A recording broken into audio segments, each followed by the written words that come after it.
Let's say, take you and I, for instance, right? Mm-hmm. You do a movie and I act in it, ironic, huh? Let's say I got the lead role, I'm getting all these awards and blah, blah, blah, blah, blah. Who's going to get the credit, the spotlight, the accolades and everything? Yeah, the actor. Me. Yeah. But it was me acting out what you wrote down, what you put together, what you directed, what you edited, what, you know what I'm saying? And you probably, no name probably won't even get mentioned. At all. Unless I get up there on an acceptance speech and mention it. You would have to say it yourself. But you are the real star, because if you didn't do that, I wouldn't be able to act. I wouldn't have a job. When it comes to the whole fame or recognition part, they don't really get recognized. Right.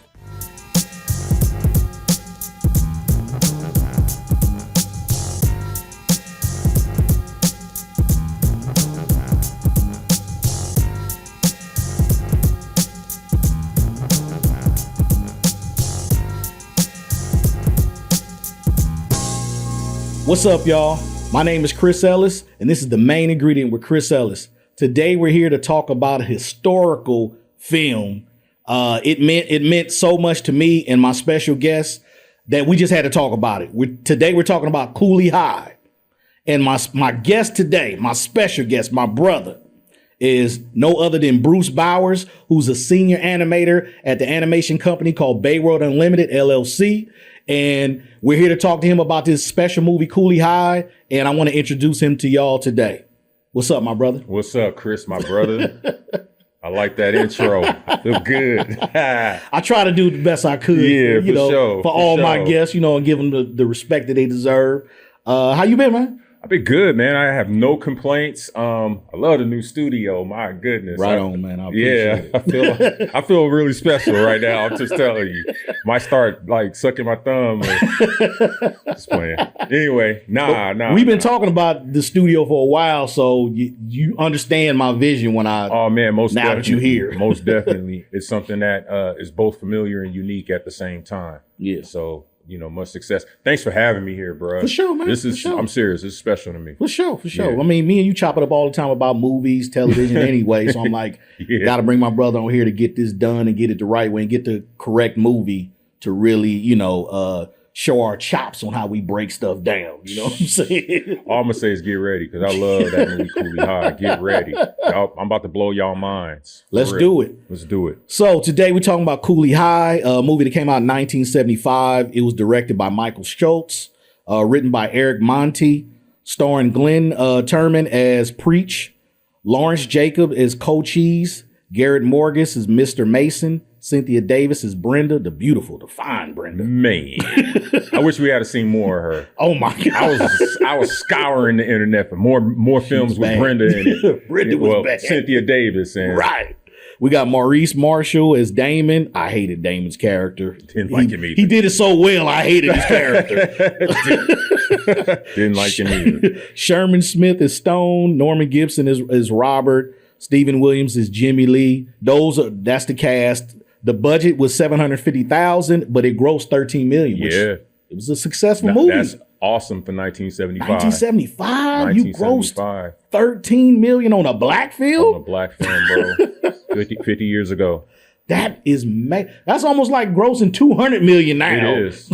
It is. If you do the inflation adjustment, exactly that's a lot of money to make off a black. I'm talking about all black cast. All black cast. All black new cast, because nobody was really stars back then, right? Lawrence Hilton Jacobs was actually, he just came off of the movie Claudine with Diane Carroll. You're correct. And James Earl Jones. And then I don't know what Glenn Turman was doing, but he was doing some acting. He was probably but nothing like behind the scenes big. Background. Yeah, nothing big. Super big. Yeah. And then another Garrett Morris, you know who he is. Yes. I think he did a little bit of acting before this film as well. Yeah. And then Stephen Williams, this was his first film.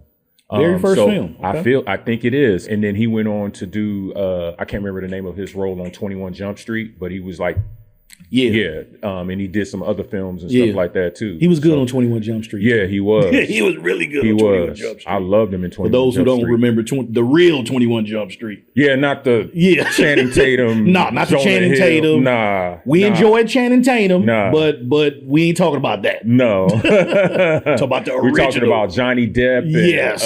What's this? The what was the Asian dude? Richard Grieco, I think his name is. His name was Richard Grieco. Richard Grieco. Yeah. And I can't remember who the female. Oh, Holly Robinson Pete. Holly Robinson Pete. Yep. Put some respect on her name. Oh yeah. She been doing it for a minute. She been doing it for a minute since she was young girl. She been doing it for a minute. Yeah. Shout out to and doing Holly. it correctly too. Yeah. Like, no scandal. No bush. No smut on her name. No. and even got bagged her athlete. Yeah, bagged her athlete.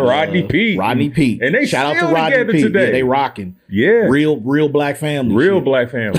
Real black. I think Take notes. 3-4 kids. Been together 30 years. Yeah. No scandal. Also, and we can talk about this now, this movie sparked What's Happening. So yes. I seen a lot of references that kind of combine the two, but what is your take on what you saw from Cooley High that went into What's Happening? What did you see? Well, it felt like that a lot of the main characters were still like featured or expanded upon in a different setting. What's Happening is definitely a lot more comedic, and there was like the counterparts that you saw in the relationship between Preach and his sister Dee. Correct. You see that same dynamic with Roger, Ernest Thomas's character Roger, and with his little sister Dee. And then you also saw the mother figure in Mabel King, and in What's Happening, and then, you know, Preach's mom, and how they had the same dynamic as far as them being hardworking mothers that's just trying to keep food on the table and keep the family straight. Just survive. And still, and like hardcore with the discipline. Yeah. Like nothing got past her, and she handled it personally. Yeah. It was a good thing to see a strong black woman back then handle raising a young man the way that black women handle young men back then, which was heavy discipline, heavy respect. You know, back then you didn't find too many young black men who disrespected their mothers like you see now. You see it now, especially like in a lot of the sitcoms and stuff like that. Not even just black moms, but just in television and sitcoms in general. Yeah, the kids and their level of respect for their parents. The parents are now more put in this light of being not knowing, not cool. You know, inept to understand what young people are going through, right. and then the kids are kind of like getting over on the parents, and they rule. Yeah. So that rebellious streak or whatever has like really permeated like even sitcoms, you know, today. You watch those sitcoms, it's not the same. It's not like the same. The kids back then, I think they had I don't know if it's healthy or not, but they had a fear of their parent or disappointing their parent or rebelling against their parent because their parent just didn't play. Yeah, now it's totally different. But it was totally good to see, like even that scene where she said, "Go get the belt."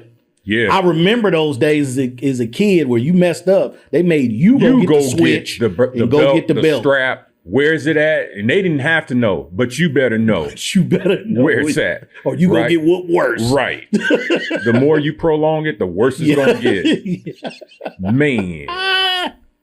All right, so let's get into it. The opening scene. Cochise is waking up Preach to go to school. What I like about that opening scene is it shows you their bond, because that's your real homie that's gonna come wake you up. I can only on one hand I can name the people that I actually went to their house to wake them up in the morning. Those are my partners. We still good to this day. Yeah. So it showed their bond between Cochise and Preach that, you know, bro, I care about you enough that even though you sleeping through school and we teenagers, I'm supposed to let you sleep and forget about school. No, if I'm going to school, we going to school. Yeah, I mean, so get your ass up and let's go to school. Throughout the whole movie, they kind of gave that off. And for those that don't know, Lawrence Hilton Jacob and Glenn Turman were already friends. Oh, so that's what made this scene, the opening scene, feel natural. Yeah, and throughout the whole movie, just their interaction with each other was really natural because they already had that friendship bond, and you could see it. It was just like, damn, it really feels like they really good friends, but according to what you're saying, is like they were really friends. They were really friends. Yeah, it felt very like every time you seen them on screen talking, it felt like just a regular talk that they would normally have, not even like it was a script. Yeah, it felt unscripted. They just talked. It's from Michael Schultz, and I heard him talk about the movie. It sounds like that Michael Schultz was really forgiving. He was really loose with the script, especially even dealing with Lawrence Hilton Jacobs and Glenn Turman's character. He was letting them so he let them be flow. in the character and free flow quite a bit. They didn't really. I mean, you know, they had a script, but they didn't. It wasn't 100% scripted. It really didn't feel like they was going off a script at all with those two. Right. It's like they were just talking. Yeah. Like it flowed very smooth. With the other actors, you can kind of tell they were waiting for their beats to jump in on the conversation. Yeah. But with those two, they didn't miss a beat. No, they nailed it. Nailed it. They didn't miss a beat. So we get to the point in the movie where the boys, they still in the beginning of the movie, the boys cut class. They hook up with Pooter and another cat, and then they go to the Chicago Zoo. Yeah, Willie. Willie. And then just how they did it. And what's interesting is that they still kept the music playing even through let's talk about the soundtrack. I don't want to get. Let's get into the soundtrack. The soundtrack is just dope. Shout out to Motown. I'm a Motown head anyway, so to begin it with a classic by Diana Ross and Supremes was perfect. Yeah, to set the tone of the movie. Yeah. You know, it felt lighthearted, just like a teenage buddy comedy type of feel too. Well, you felt like you was in the 70s. As soon as that song 60s, came on, or 60s, you just felt like you was back in time. Yeah, like because you know where that music takes you mentally. It takes you to that time. Motown music is like that anyways, especially the 60s music. Yeah, it's a feel. It's a feeling. It really is. And still to this day, I think Motown music really personified Black unification. Yes. Not only that, but elevation in how we portray ourselves in the public. You know, and I'm kind of getting off the subject a little bit, but Berry Gordy ran a tight ship when it came to not just making good music, but also your image reflecting and representing Black people and how we are. So that he had coaches and stuff like that for how they dress, their style, and it was synonymous with the whole Motown family. He really preached family with that. Yeah, Barry did an excellent job, man. Excellent job. Hats off to Barry, man. For real. Motown did their thing. The music in the movie was spot on. Spot on. Every time they played, it was like that's where it's supposed to be. I really appreciated hearing the soundtrack of Motown throughout this movie. I really did. I did. There's not one point where I was like, I don't really need to hear it right then and there. It fit every occasion in the movie. It did. It was from the beginning to the end. So it was really smooth. I really enjoyed that. The fellas were like in the zoo, and I guess they were throwing food at the gorilla, and the gorilla threw back a little nice little shitty patty. Yeah. Yeah, right on Pooter. It had to land on Pooter. And throughout the movie, I kind of started feeling sorry for Pooter. I actually felt sorry for Pooter throughout the whole movie because Pooter was like that friend that, you can hang with us, but you ain't one of us kind of thing. Yeah. And and they made sure he understood you can hang with us, but you're not one of us. Yeah. You know, so you will be, you'll basically get, the shorter end of the stick, the darkest piece of licorice and you name it, dude. The worst of the worst. You getting the worst of the worst. You getting the short end of the straw no matter what happens. But Pooter, I'm glad you brought that up because Pooter's character, I felt sorry for him too. And as the movie went on, I'm like, Pooter's starting a lot of shit going on in the movie got to do with Pooter. It does. It really does. It does. And we're gonna talk about some of that. We're gonna get to that later. But Pooter wasn't an innocent character in this by far. He caused or had a lot to do with the skirmishes that was happening, and he would be running from the situations. Like Pooter was like not as innocent as he's seen from the very beginning. But you know what? The dynamic of that is that, and I know you've, not saying you may have been in part of that group or whatever like that, but Pooter felt like he was in a position where he had to prove himself. That he's kind of forced in this corner where it's like, yo, wait, I'm one of y'all. Yeah. Let me prove it to you. He was the little dude. So he's the little dude. He's the dude that's overlooked and everything, even when it came to the girls and everything else. Especially when it came to the girls. He didn't exist. No. He was a ghost. And don't let Coach Cheese walk in the room. It's like, it's over. You might as well leave. Look, there was a scene where they walked away from Pooter to go to Coach Cheese. Yeah. That's how that went. But the good thing about the scene in the zoo and the laughs that the fellas were having, they had a moment where they were cracking your mama jokes, and we know that as the Dozens. And it was good to see that. Yeah. Like, I remember growing up running the Dozens with my friends, and it was always pretty much 90% of it was your mama jokes. Yeah.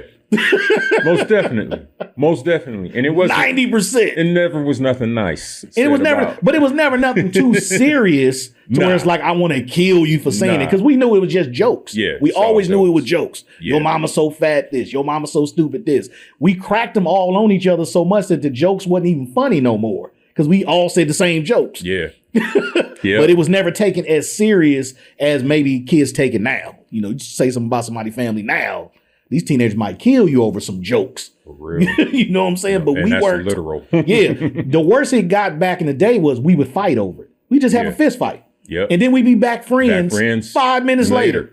Not even the next day, but just a few minutes later. Yeah. It's all squashed. And it's totally different now. So that was a good moment seeing that. So the boys leave the zoo and they end up at Martha's soul food spot, where everybody's dancing, there's people shooting dice and stuff like that. Now, this is why I want to ask you.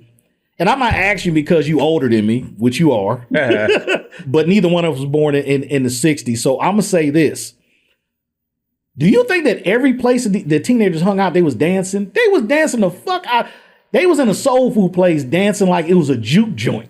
That, So do you think that was my question is, do you think that was more of a movie aspect of it? Like, let's just show them dancing in here. Or do you think there were actually places where you can eat fried pig ears and dance in the same environment and shoot dice? Well, they shouldn't have been shooting dice. They shouldn't have been shooting dice. And Martha was like, she had that cleaver on. Yeah. Because soon as the door opened, they were dancing. Like, it was a full club up in there. Well, yeah. So it's the hangout spot. It's the hangout spot, right? It's the hangout spot. And it felt like, because we visited a couple times in the movie, a few times in the movie. Yeah. So it felt like it was the place for the kids in that neighborhood to come together and their safe space bond. Yeah. This is the place where they could be them. This is the place that they could be free. They could get some good food because Martha, correct, cooked selling up a storm. them pig ears. Yep. Whatever she was oxtails cooking. That's what she called it. Smothered oxtails. Yeah, all that stuff. So I think that, I don't know if they were that's actually something that would happen, but the fact that it did happen was meant to show the audience that, hey, this is the spot. Almost like on Happy Days, what was the Owls? Yeah. Owl spot. Yeah, Owl spot. Yeah. That's where all the teenagers went. Right, they had milkshakes and whatever, burgers or whatever like that. And that's where they hung out. Yeah. It wasn't that they went there to eat, but that's where they hung out. That's where they hung out, yeah. That kind of I noticed that from the very beginning. I'm like, are they dancing in there? In a soul food spot? And it was like cramped. It was cramped. Yo, body to body. It's literally like you got 2 or 3 tables right here to serve. You got the counter right there where she serves the food. And then it's literally just past the tables, a little spot where people can dance. It was packed. That place and it was packed. Stayed packed. And what's weird is that, like, Martha was clearly the only adult there. Martha was probably only about 28, 29. Yeah. In reality, she wasn't really that old. You could see in her face, she wasn't an old lady. But she dressed like an old lady. But she dressed. She had what you call the moo-moos. Yeah, she had the moo-moo on, and she had the bonnet on. She had the bonnet on. I swear, dude, it looked like she literally rolled out of bed, and then when she got up to stand up, she had the cleaver in her hand, ready to go to work. Which was the only utensil they ever showed her with in the entire movie. That's true. She only had a cleaver. She only had the cleaver. Not a spoon to stir the stew. No, not a ladle for the gravy. Just a straight cleaver. It was a cleaver. Yeah, that was her kitchen weapon of choice. Do you think she was stirring the gravy with the cleaver? Do you think she only used that utensil? Because I'm like, dude, we only seen it with one utensil. We didn't even see any utensils on the counter. So it's like she had to be stirring the gravy with the cleaver, man. Flapping the pancakes with the cleaver. Yeah, that was kind of funny. I saw that, I was like, that's crazy. Yeah. So now we get to the point where Preach is shooting dice with Stone and Rob. Yeah. And then their dice game gets interrupted by the beautiful Brenda. Yeah. And Brenda hits the screen. They put Brenda on the screen. Her entrance was like on some glamorous shit. That's what you would see in more of a white film, where it's like that camera pan up to that beautiful face. That was dope how they did that for her. That was dope. That was a great shot. Her entry. And then you could tell way she entered it, that she wasn't just going to be like, actually like, we going to see this girl again, and she's going to play a very integral part of this film. And the crazy thing about it is that, let's be real, Preach is probably the least likely guy that could probably get a chick like Brenda. In reality. So Cochise is in the room. We all know that Cochise was the ladies' man. He was the period. Man. Every woman wanted him. And then you had Stone and Robert in the room, who was the hard, tough, hardened criminal type. Yeah, they was the thugs. Yeah. So if you wanted thug love, you had Robert and Stone. Yeah, Rob and Stone. And then you had Preach, which Preach was this. Which was weird because Preach was kind of cool with Rob and Stone, even though it was the thugs and he's Preach. But they were actually cool though. But that just go to show, and if you caught this at the beginning of the movie, and just what they had been through so far up to that point, Preach is a hustler. He was. And the one thing Preach believed in is he believed in himself. And that was established, and it never left the film. He believed in himself. And Preach could come at you with some BS. Yeah. And you'd be like, oh, Preach, you lying. And then he will sacrifice or put his neck on the line to prove that, no, I'm not lying. Yeah. Even when he was lying. Even when he wasn't. He believed his own bullshit. He believed his own bullshit. Yeah. Exactly. He believed his own bullshit. But he came through. And we're going to talk about those parts in the movie later in the movie too. But so in this scene, when Brenda shows up, is something that caught my attention because, I have 4 aunts. A couple of them is light skinned, a couple of them is dark skinned. I remember them making jokes about the light skin, dark skin thing.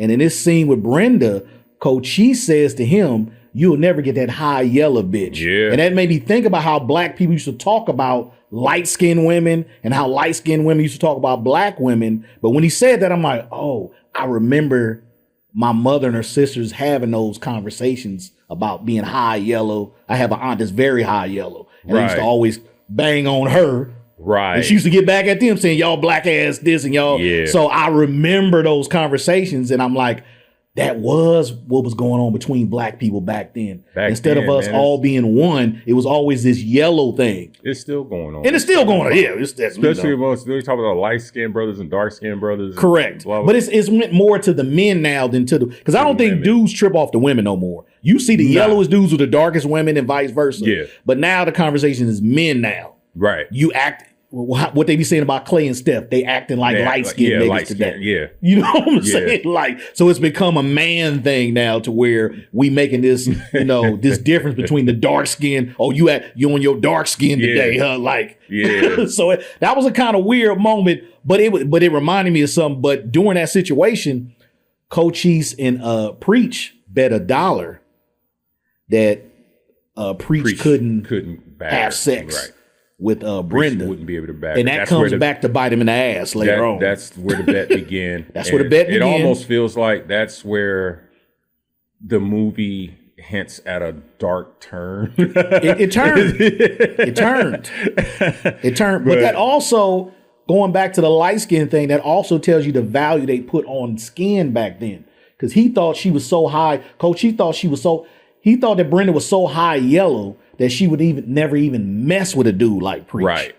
That's the pedestal that was put on lighter skinned women, with that they wouldn't even mess with dark skinned men. Like you wouldn't even have a chance unless you was an athlete like Cochise or somebody in the entertainment business. But it was like that pedestal had been there all that time with the color differences between men and women. And it's good that at least nowadays, brothers don't even care about shit like that no more, man. No, Nobody cares about that. You got a light-skinned girlfriend, dark-skinned, white, Mexican, brothers don't care, man. No. We really don't care about that type of stuff. No, it's more the dimension than it is the skin. Thank you. Thank you. So we get to a part where Cochise goes home to his apartment. It looks like it's maybe a 2-bedroom, very small. And it's a bunch of people. You can tell he's from a house where it's just a bunch of people in the house. It just, his mama's there with I'm assuming that's his dad, but he didn't call him dad, but he was sitting with the mama and Jimmy Lee. Yeah, and Jimmy Lee. And Jimmy Lee was trying to explain why they had to bail him out of jail. Right. Right. And it's a little baby running around the damn house. We don't know who baby that is. Nah. Typical the whole black Jimmy family. Lee thing kind of threw me off because it's like, okay, who is Jimmy Lee? Let's talk Stephen about Harris that for a character. minute. Jimmy Lee, he called her aunt. Okay. So he's definitely related to them. He's a member of the family. So I'm assuming he's Cochise's older cousin, right? That would make him his older cousin, right? Yes. But the older cousin is always in trouble. Yes. Because it didn't seem like this was the first time he had been bailed out of jail. No. For doing so. And he had on the pimp fit. Yeah. Well, yeah. I mean, So he was. not forget about the pimp fit. Somebody said, I read it somewhere too. It was like, I think it was Lawrence Hilton Jacobs who had made a comment to the Jimmy Lee character about him being a pimp, but he never had no hoes. Never had no hoes. It's like, how can you be a pimp and you ain't got hoes? Never had no hoes. He pulled it off. He pulled it off. He looked the part. He looked the part. And he went to jail as the part. But we never found out what he went to jail for. Nah. They never. Nah. All I know is the aunt was like, Jimmy, you better pay us our money back. Like, Right. we in here. We starving here. Right. We staying in the product. Rats and roaches. We got babies running around. So yeah, and going back to that, I kind of want to talk about the projects a little bit, where they're from, because it's called Cabrini Green Projects. Cabrini Green. Shout out to Cabrini Green. Yeah, the Cabrini Green Which Project. is tore down now, right? Dude, it's all gentrified now. Oh, really? Yeah, for the most part. Those projects don't exist That's anymore. crazy. Yeah. Well, shout out to the old Cabrini. Oh, yeah. Kind of like how we do the old Acorn. Shout out to the old Acorn. Acorn Village. Yeah, for you're sure. still in our hearts. But those projects or those places, it felt like every family had that, where it was like, it wasn't just a couple people that lived in the building or whatever like that, but it was literally like whole families and extensions of families that lived in these buildings. Yeah. Which, it's wild when you think about it. Yeah. The space that they had and stuff. Because I immediately, when Cochise at the beginning of the movie was coming upstairs to Preacher's room or whatever like that, I immediately felt claustrophobic because it looked like Preacher's room literally was a bed and a window. Yeah. I couldn't imagine living in that small of a space, but having these huge dreams and ideas of grandeur, and you living in this fucking roach-infested little-ass space. Little space. Probably sleeping with like 3 or 4 siblings. Yeah. Like, that's crazy. Yeah. Shout out to my parents for making me an only child. Thank you very much. Because I do not think I could have brothers and sisters because I'm really big on having space. Yeah. My whole life I've been big on that. Bed. Yeah, I'd be kicking people out. Get out of my bed. Especially if I'm the oldest sibling, I'd be hurting my younger sibling. Get the fuck out. Well, I was a nice big brother. You have how many siblings? I grew up in a house with 2 sisters and a brother. I'm being the oldest. So it wasn't too crazy. Nah. It was pretty but at one point we stayed on Algonquin Court. If you know Algonquin Court, and Gateway Apartments is what it's called now. Mm-hmm. There was 2-bedroom places. So at one point it was 4 of us in 1 bedroom. My little baby sister, she was a baby. Her crib was up against the wall, and then up against the other wall was the bunk beds. Which me and my brother slept in. Then my sister slept in a bed by the window. So each wall had a bed, basically. Yeah. And I remember seeing a lot of my friends, because I was the only child, literally the only child in my clique. And I remember seeing that type of setup in their homes, where you got the bunk beds, and then you got another bed over right here, and you got one dresser is everybody's dresser. Everybody's clothes. Exactly. One closet is everybody's clothes. Yeah. The dresser's right by the chest it wasn't a dresser because we didn't have space for that, but we had a chest which stands up tall. Yep. And right next to it was this little closet. I remember seeing my friends living just like that. And I remember saying, I'm glad I'm only child. But also in this apartment, Cochise is waiting for a letter from Grambling. Remember, he's a big basketball star. Yes. He asked his mom, did the letter come? She like, if it ain't here, it ain't come. Come to find out, the little baby, the badass little baby, who we still don't know who baby that was, had the letter in the toilet playing with it. Yeah. Cochise takes the letter from the baby and finds out it's the actual Gremlin acceptance letter that he was waiting for. So it was a bright spot of the movie that we got to see that Cochise is actually a great athlete. Yeah. And, you know, he's being rewarded for it. Which is weird because Cochise has like zero tendency to address any of his academic responsibilities At all. At all. So I don't know how he got that scholarship because it wasn't off his grades. Nah, it wasn't at all. It couldn't have been. We only saw him shoot a basketball like one time, the whole movie, once or twice. No, twice. Yeah. Twice so we didn't really get to see how good he was playing basketball. But obviously, you can have bad grades and still get an acceptance letter for Grambling. In the 60s, I guess in the 60s, there was no requirement, I guess. Nah. You know, interesting thing about that, the original script, when it was submitted by Eric Monti, in the original script, that wasn't supposed to happen. Cochise was actually supposed to walk in and the letter was going to be on the dresser.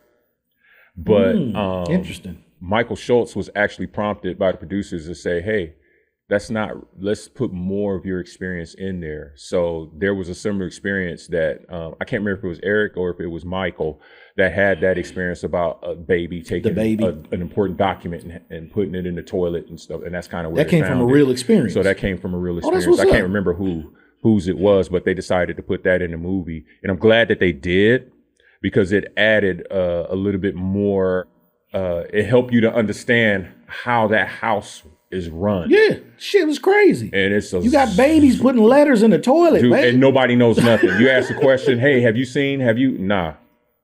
You walk into your mother and I guess your father, who's not really saying nothing, having a conversation with your cousin who just got out of jail. Yeah. You got a random baby walking around putting letters in the toilet. Yeah, and there was other shit you got to deal with. Feels like, was there one or two other kids? It was other kids in there too, just around. Just running around. And it was just chaos.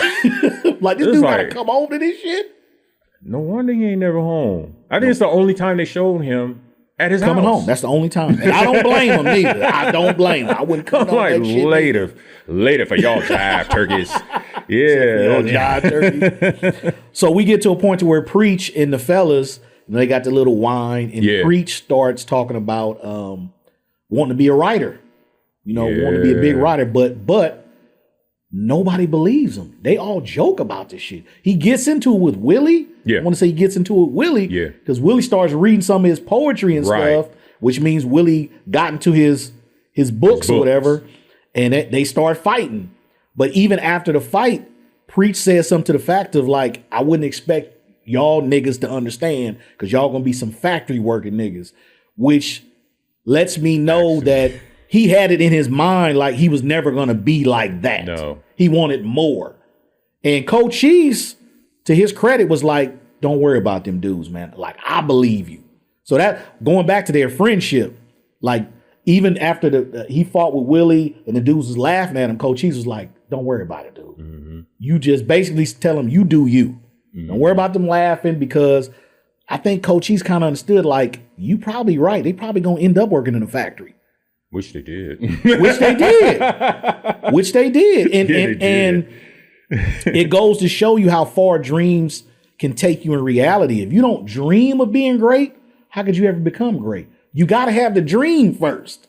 You gotta be able to project it with your mental eye where you're going to be and what you're going to do to get there, so that the physical manifestation of it has more of a chance of it taking place. Yes. And anybody that's in a successful role will tell you that one person I always remember is Jim Carrey. And when Jim Carrey, before he even got the part on In Living Color, when he decided, hey, I want to be an actor, he wrote a $10 million check to himself. And he says, I'm going to keep going until I can cash this to myself. That's what's up. And he did. I think after he got on with Ace Ventura and The Mask, and I think by the time he got on with Ace Ventura 2, he was well over 10 million. Yeah, and I know at one point he was doing 20 a picture. And Batman Returns, when he played the Riddler, paid him off handsomely. Yes. So everything kind of happened really quick after he was on In Living Color, which he was amazing in Living Color. Oh yeah. And shout out to Jim Carrey, because Jim Carrey never forgot his brothers. He never forgot the weigh-ins and what they Never. did for him. And he always, to this day, even still credit them to his success. No, it was a great thing to see what he did with his career. But I like that part with Preach and Cochise and the fellas to show you that sometimes you can hang in a pack of dudes and some of them don't even believe in themselves. Yeah. And you might seem like the weird dude because you got big dreams and ideas. Well, I mean, you feel like the weirdo. Not much has changed because let's say take you and I, for instance, right? Mm-hmm. You do a movie and I act in it. Ironic, huh? And let's say I got the lead role. I'm getting all these awards and blah blah blah blah blah. Mm-hmm. Who's going to get the credit, the spotlight, the accolades and everything? Yeah, the actor. Me. Yeah, the actor. You. But it was me acting out what you wrote down, what you put together, what you directed, what you edited, what you know what I'm saying? And you probably, no name probably won't even get mentioned. At all. Unless I get up there on an acceptance speech and mention it. You would have to say it yourself. But you are the real star because if you didn't do that, I wouldn't be able to act. I wouldn't have a job. Yeah. See what I'm saying? So like I said, it's like that today. And the thing is that those guys that play the background or what have you, when it comes to the whole fame or recognition part, they don't really get recognized. Right. You know, hopefully if you're smart enough, you still getting your paper, you're getting paid. Yeah. Which is the most important part.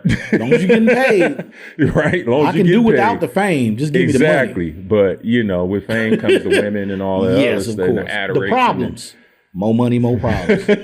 More money, more problems. So in Preach's situation, maybe Cochise understood that because it wasn't a cool thing. Come on, man. A girl comes up. If a girl approached, and this is the 60s now, 64, a girl approaches Cochise and Preach and says, "What do you do?" "Oh, baby, I'm a basketball star." Yeah, basketball star, yes. And then you say, "Okay, Preach, what do you do?" And he's shorter, darker, glasses. Mm-hmm. "Oh, baby, I write poetry. Let me read you something real quick. Your eyes are blue as the sea that sprinkles from the sky." You know, goofy stuff like that or whatever. And she gonna be like, "Yeah, I'm gonna go with him." Yeah. You know what I'm saying? Yeah. So it wasn't a popular thing. It probably still isn't a popular thing. I would say it definitely is still not a popular thing to tell a woman. You trying to get the draws, to tell her that you're a writer, probably still not gonna get you the draws. Unless you tell her, "Hey, I ghostwrite for Drake." Thank you. Then it's like, ooh. And you know what she's gonna say? You gotta drop a name. You know what she's gonna say? What? "Oh, how can you introduce me to Drake?" See, it always comes back to the star. So it's almost like, why even work? That's why they say behind the scenes, behind the camera, behind the scenes, is exactly what that is. You are not seen. Yeah. And you have to be comfortable with that. Yeah. Like the whole production could be about you did. Right. But nobody would never know you did it. And you have to be cool with that. Yeah. And let the actors shine how they shine. And hopefully they shout you out. Hopefully. But you can't even be mad if they don't, because you chose to be behind the camera. Yeah. You chose that life. And me as a director, I've always been comfortable with, if nobody don't know that I did this movie, that movie, that's fine. Right. But as long as those actors know what I did for them and what they did for me, we good. Yeah. As long as we had a mutual understanding, I don't care what the public think. And as long as my money is right, I really don't care what the public think. Thank you. Because to me, it ain't never really been more money, more problems. It's more fame, more problems. Right. Because there's a lot of people with money that nobody know exist. Yeah. So money ain't really the issue. Yep. It's the fame that's the issue. Yeah. The fame brings the issues with groupies and your family knowing that you just got $100 million contract because they put it in the paper, stuff like that. But I want to say they said there's almost 10,000 millionaires in the city of San Jose alone. That's millionaires all over San Jose. Yeah. But you'd walk right past them. You never know they're millionaires. You would never know your next door neighbor is a multi-millionaire. You know why? Because they don't flash it. They drive a Volvo. Yeah. Their house is paid for, though. Yeah. The house is paid for. They taking vacations. They taking vacations, but they driving that Volvo. The wife probably still got the wedding ring from 30 years ago. Yep. She ain't upgraded it. She did none of that stuff. Yep. So it's to me, it's always been like a more fame, more problems than more money. Because I think you can hide money. If you know what you're doing, you can hide the fact that you got $10 million in the bank. Yep. Can't hide fame though.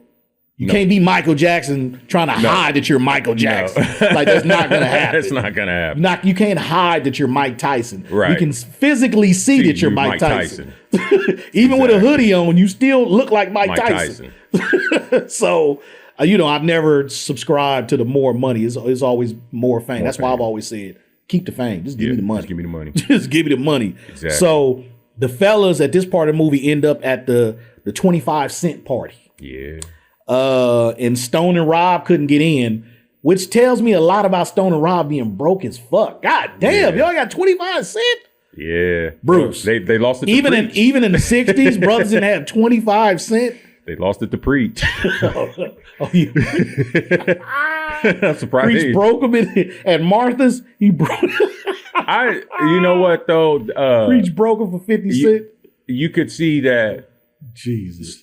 Stone and Rob were well known in the neighborhood, but clearly not for making money.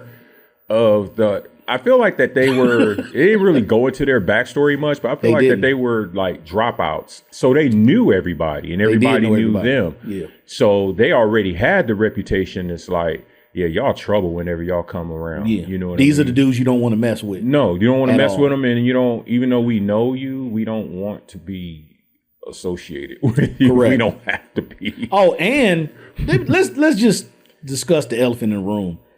In the 70s, in the 60s and 70s in Hollywood, did they not care about the mouth of these actors?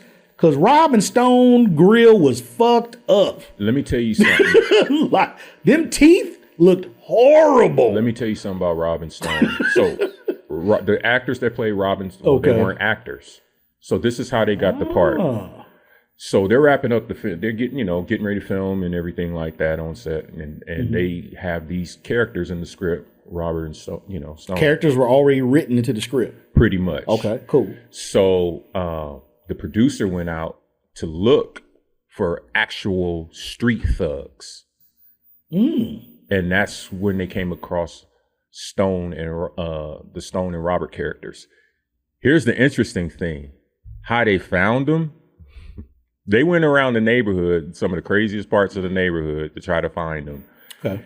The police officers that they had talked to had basically recommended them. They don't get no thuggier than these two dudes right here. Get these two motherfuckers off two the streets. Right there. So 6 in the morning, they just finished playing basketball or whatever like that, and they were headed over somewhere to get something to eat early in the morning. And so the producer pulled up and he yells out of the limo. He's in a limo. And he yells out of the limo, "Hey, y'all two want to be in a movie?" So Norman Gibson is the guy who played Robert, and Rick Stone, they call him Rick Stone, but Sherman Smith is his real name. They looked at each other and they was like, "We don't know nothing about no movie." This was like weird to them. And then Robert, Norman Gibson was like, "Yo, but if it don't work out or whatever like that, man, we could stick the whole place up." Wow. And he was like, "Yeah, we with it." So they gonna get some money out of it regardless. Regardless, like, we ain't doing shit else. So yeah, we can stick up the joint if we don't like what if it ain't going to plan. So when they got there was a lot of people there. Yeah, of course. For the role or whatever like that, and they came in and they nailed the producer just literally said, "Act natural," and they did it. And they're the only ones in the whole movie that didn't have written lines. They tossed the script, and they said, because they wanted it authentic. They wanted it to be I like that. A reaction that was real. They took a chance because they was real criminals. Yeah. It could have gone terribly wrong. They took a chance because in so many ways it could have gone my goodness, very wrong. Very wrong. Yeah. Somebody say the wrong thing or whatever like that. I think what helped the situation is that Glenn Turman and Lawrence Hilton Jacobs, they actually kind of formed a relationship with these guys. So it was the respect. it was a lot of respect on that. So it's like, nah, we're not gonna do that to these guys, kind of thing. So I think if it wasn't for those two stars, that really like, you know, they built some camaraderie. That brought them down to earth, made them feel comfortable. You know, as professional actors. That it probably wouldn't have, like, if they would have just mixed them up with all these other people that really weren't actors either and stuff like that, it would have been a big old mess. So what you're saying is Stone and Robert were already friends. Yes. That's deep. Yes. Because on screen, it felt that way. Yep. It's like two friends, actors, two friends, street thugs. You could see it. Like, they really seem like they rock out like that. Like, they be stealing cars and all that real. shit. That was real. That's were for crazy. Real about that. And the crazy thing is that dynamic is felt through the whole movie. They was just being them, dude. Yeah. They changed their names for the movie, but they were literally being Sherman Smith and Norman Gibson. Now, what makes that interesting is that now that I think about it, every scene that they're in, they're together. Yep. They don't have any separate scenes. Nope. Stone and Robert is always together. That's dope. Yeah. That makes the story that you just said even more authentic. Like, they really was rocking out like that in the streets. It was real. It was real. It was real. So Rob and Stone couldn't get into the party. Cochise ends up there with the fellas. They finesse their way in. Yep. Cochise ends up dancing with Damon's girlfriend, who was out of pocket. Because she knows she's Damon's girlfriend. And Damon is always starting shit. Because even the girl that let him in was like, Damon, don't you come in here fighting. You always Dorothy. be fighting. Yeah. Which was kind of stupid for you to let him in if you know he's always fighting and breaking up parties. But you still let him into your party. We paid.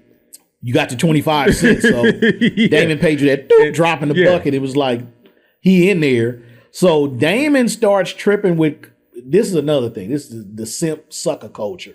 You tripping off the dude dancing with your woman instead of your woman who let the dude dance with her. Like, you mad at the wrong person, bruh. Here's the thing. Even though Cochise was a womanizer, and you could kind of see it in the movie, he had morals. He did. To a certain degree. He did. I don't think Cochise would have danced with her if he had known that was Damon's girl. Correct. I agree. I don't think he would. I don't think he would have messed with her. I don't think he was a disrespectful person. No. Like that. No. And in fact, I put all that on the girl. It's all on her. I put it all on her. And the reason why is because as you watch the scene, she's on him. Yeah. Staring him down. On him. As they say, I fucking the shit out of him. On him. She was doing way too much to be somebody else's woman. Correct. So I don't know what happened between her and Damon after that situation or whatever like that, but he should have been kicked her to the curb. Yeah. But Damon came in there loud and belligerent, like, I'm gonna kick his motherfucker. Like, he was doing a lot for them to just be doing. Even if she was out of pocket, which she was, they were just dancing. He came in there like he saw them having sex. Right. He came in there on some like he busted them. Yeah, he came in on some super energy, like, this is my woman and blah, blah, blah. And it was just, you could see the whole time, Cochise was kind of like telling him, like, bruh, okay, bruh. Yeah, he was. That's the thing. It's good, bro. Your like, woman, take your woman. I didn't know. My bad. Is this your girl? Okay, cool. Yeah. Damon wanted to fight.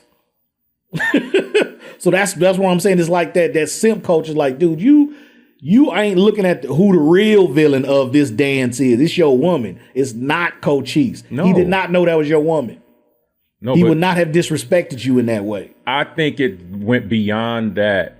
That Damon was a hater anyways prior to the party because Cochise already has that reputation. Yes. And it's not necessarily taking girls or taking others' girls, but he just has that reputation where he can have any girl he wants. Yeah. The ladies love him. The ladies loved him. Yeah. You know, and Damon was definitely Damon's a hater. Damon was definitely a hater of Cochise before that party. Way before the party. Definitely. He might have been hating him since they was like 8 years Probably. old. It's like, He's been hating him damn. since the sandbox days. Yeah. Always stealing my shine.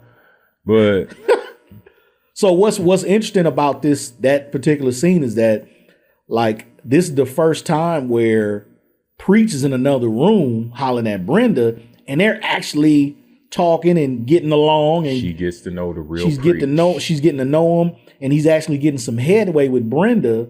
And then this fight happens, and it breaks up that whole chemistry. The cool thing about what I liked, and it's the first time I seen Preach not be in that hustle mode all the time, where he actually broke down and he became vulnerable. Yeah, and, and she's reading a book. He's like, and he starts recommending books to her, and then he starts, and it's like, okay, you're in, but he did it by just being Preach. Just being himself. Just be yourself. Yeah. If she dig it, you got something. Yeah. If she don't, it's all good too. Yeah. She just ain't the one. So, but that's a lesson I think in relationships is you don't have to have your representative be to precede you when it comes to talking to another person that you're interested in. Right. You see what I'm saying? To try to appeal to them or think you're appealing to what it is that they want in an individual. Right.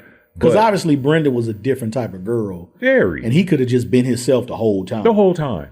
He didn't have to be nobody special. No. Because she wasn't even on that type of time. She wasn't on that type of bullshit. I mean, he was on that hustler player type of thing. Even back with Martha's, he grabbed her hand and tried to kiss it. Mm-hmm. He's trying to be, because of his environment that's around him. Yeah. I mean, he's basically becoming that environment that he's, And it's a turnoff. It was a turnoff to her. Yeah. And he didn't understand it. He's like, I thought all women like this, and they don't, how could they like the real me?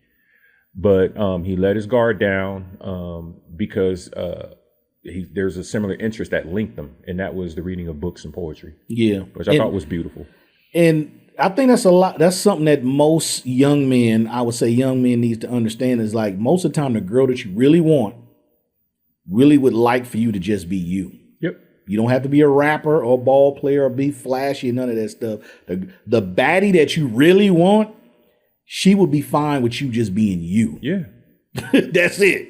As corny as you might think you are, she's probably cool with that. Yeah. Because there's so many dudes that's trying to outact other dudes on coolness, flashing money, Instagram, IG stuff, and just doing too much that probably gets boring to a lot of females to run into the dudes who doing the same thing.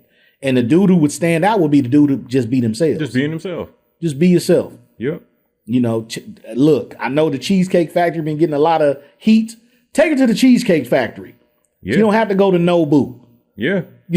She's going to Nobu 3 times a week with dudes that's trying to wow her. Take her to Cheesecake Factory, show her that you somebody different that ain't tripping off that type of stuff. It's all about the experience. It's the experience. When it comes to y'all can have a great conversation at the Cheesecake Factory. Yep. Or you could be at Nobu on your phones and never even have a conversation with her.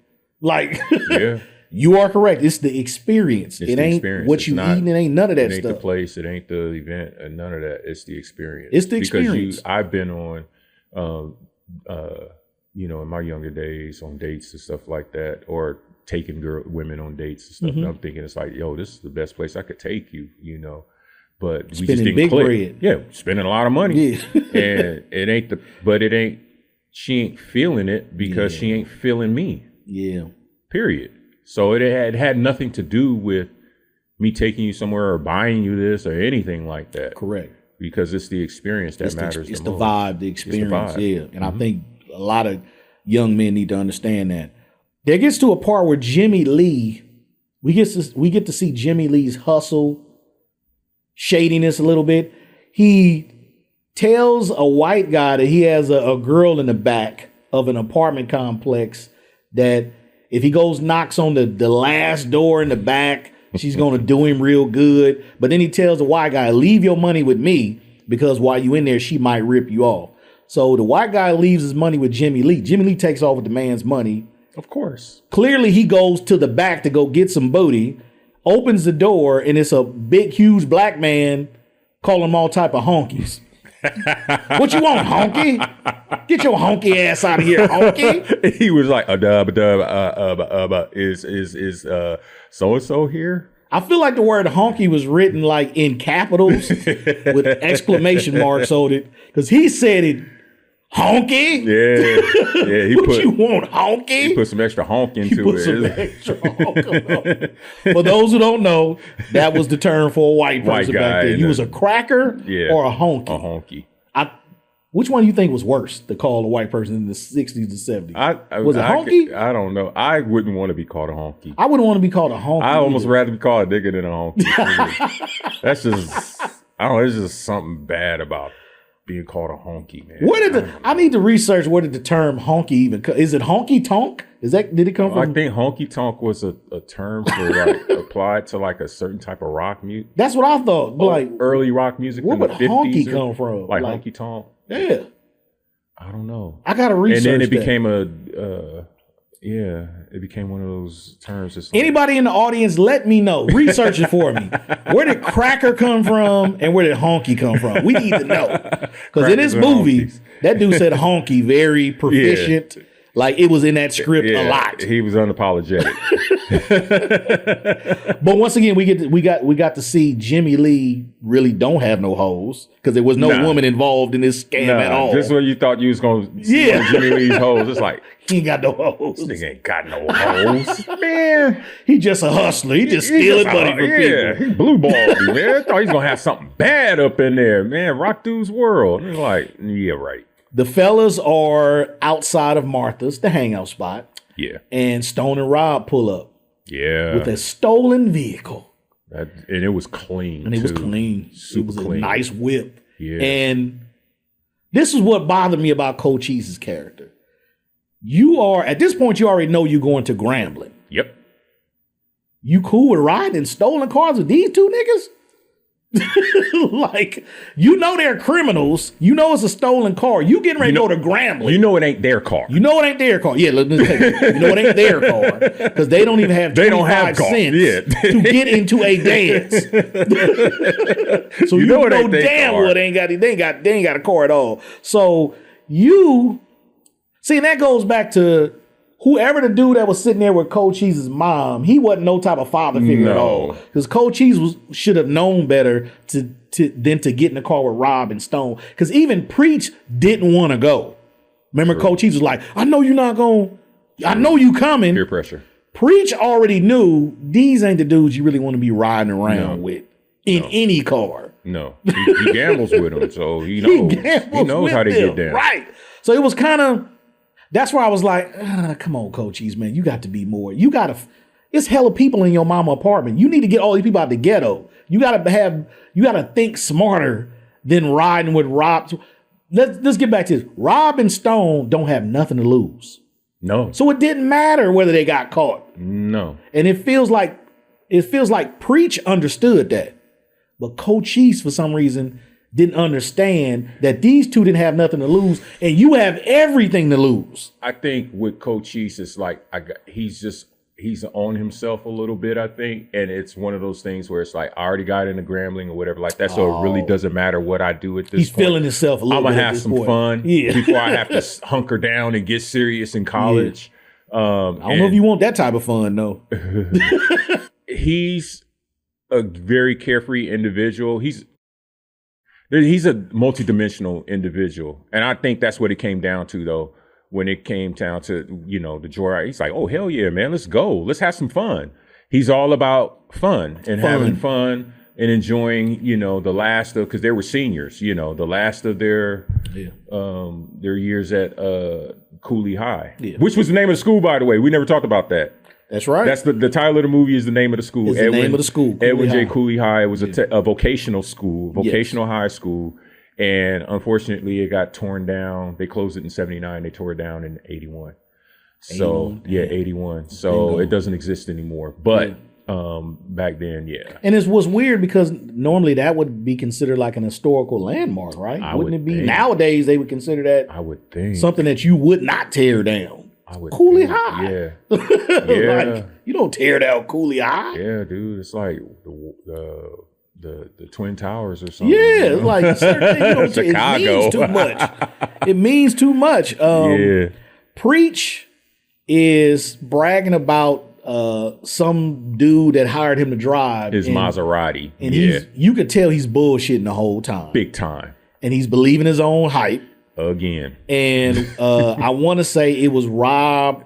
I think it was Rob. Might have been Stone that was like, "Go ahead and drive." It was Stone. It was Stone. Yeah. Like, go ahead and drive. Yeah. And as soon as he said that, I said, "Oh, it's about to be an adventure," because we know damn well Preach does not know how to drive. Nah. He didn't know how to put the car in drive. He didn't know how to do none of that stuff. No. So you knew he was lying. He didn't know the brake from the gas. He didn't know nothing. And it reminded me of a friend of mine, well, my cousin actually. Shout out to Gerald. We're gonna see you soon. Gerald told me the same thing. So Gerald, at this point in time, I'm 17 in my first car. Gerald is like 4 years younger than me, so he's like 13. Gerald tells me that his dad taught him how to drive, let him drive real quick. So I let him drive. The first thing he did, now we on Fruitvale and MacArthur in front of the McDonald's, right by the post office, parked. His car is behind me, in front of me. He puts it in drive and hits the gas. Bam! Everybody runs outside. I push him over, jump in the drive, and we gone. Because I'm 17, bro. You about to get my ass kicked. I'm still living with my parents, man. Like, bro, we out of there. And I never let him live that down. Like, bro, you can never get my car, bro. I'm talking about he hit the gas. He hit it hard. Bam! Ran right into the car in front of us. Then he put his hands on his face like, foot still on the gas. Up against the car. I thought you knew how to drive, blah, blah, blah. But my point is, like, dudes have always been lying about knowing how to drive since the beginning of time. I did too. And it actually happened to me. So I know how they could end up in the situation they ended up in the movie. Girls ask me, "You drive? You got a car?" "Oh, I know how to drive. Just ain't got a whip yet." You know how to drive. I didn't say whip back then. But Yeah. So I know exactly how that feels. I still got my ass kicked because it still was a damaged car. I had to go back home and tell my dad about. Yeah. I never put it on Gerald, so I took the ass kicking for my cousin. You owe me. Salute, Chris. Salute. So I took it for him, but I still covered for him as family members do. You still cover for your family. Don't put them in the mix. But that was an interesting moment because I went through the same thing with my cousin Gerald. Shout out to Gerald. But they get into a high-speed chase. And weirdly, Preach gets them out of it. That's what I'm saying. Drives his way through it. That's the thing about Preach is a believer. And it's in himself. Even if he bullshits himself, he's like, okay, I got to show and prove, and then he figures it out. He's probably he was the smartest one in the whole movie to me. The smartest one by in the far. whole movie. And I'm not just talking about book smarts, but just talking about as far as like survival, streets, by far. How to be in one environment and be one way, and be in another environment and be another way. Yes. But at the soul of him or who he was or whatever like that, he really was a good dude. Yeah. Preach was a really good dude. And you could tell all the dimensions of him because gambling with Stone and Rob, hanging out with the girls at Martha, knowing how to talk to girls like Brenda, being at the 25-cent party, he was cool, kicking and stuff like that. Even driving at a high speed, cool, calm, and collected. Shook the cops. That was a fun scene. That was very good scene. I know they had fun filming that. No, that was a dope scene. But when they crashed into dude, the funniest part about it is when they crashed into dude and they abandon the car. And dude, I could see it in the script. This is all you say, whiplash. Because he said whiplash about 10 times. Cops, come on, are you okay? Whiplash! Well, which way did it go? Whiplash! Whiplash!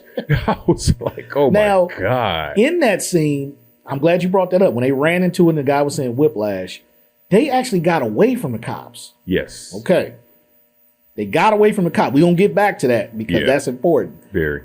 They get away scot-free from the cops. Okay. So we're going to get off of that and get on to the next one. But that's going to come back. Okay. So the fellas get to a scene where they playing the fake cops.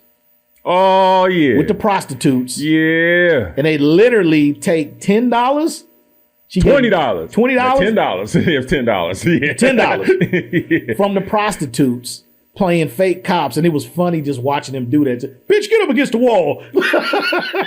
And the whole time, these two professional girls of the night can't tell that these are teenagers. These ain't real That's cops. why they hired us, baby. That's what he said. That's too. what Coach E said. That's why That was hella funny. because we don't look like cops.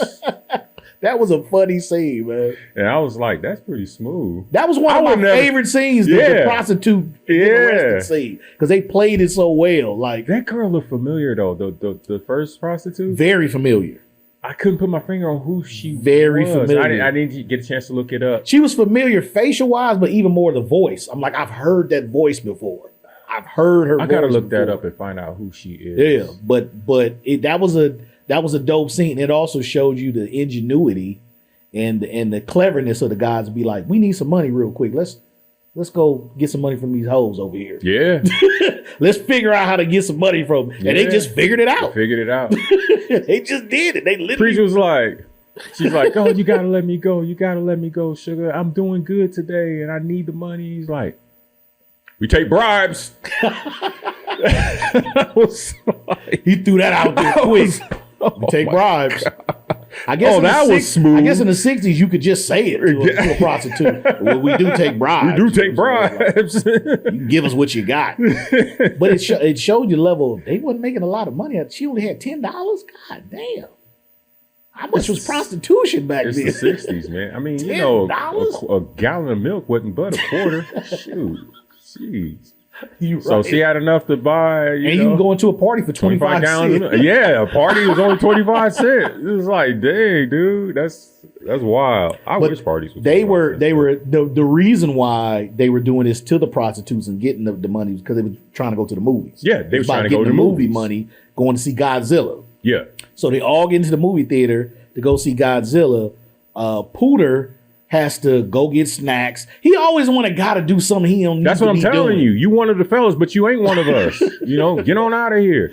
So he ends up like stepping on somebody's foot or something like that. When he comes back with snacks, he's dropping popcorn on people. Yeah. And stepping over people. He's trying to go back to his original seat. And they told him. And Coach East is with, I think it might have been Johnny May. I don't know. He was with, his girlfriend is Johnny May, by the way. Let's make that straight. Correct. But you see him with multiple girls. Preach's original girlfriend, Sandra. Right. And there's a scene that we actually skipped to kind of like set the tone between how the dynamics between Preach and his girl versus, and that was really important because they were making out. So Cochise was in the stoop, right, with making out with his girl, with Johnny May. This has happened, I think, after the whole zoo scene. Yes, it's early in the movie. This is early in the movie, but it was a quick scene. Yeah, but it was an important. But it's an important scene, and we're gonna talk about that in a minute. But he's trying. So Cochise is making out with Johnny May. Got her dang near all undressed, just about and everything. Right, he's about to get it. And Preach is like looking at him and looking at his girl, and he trying to do. It was terrible. And his girl was like, "You ain't getting nothing here. Wasting your time." This back in the day when black women just were not going for all that bullshit. They wasn't trying to be teenage moms. They wasn't trying to do none of that shit. No.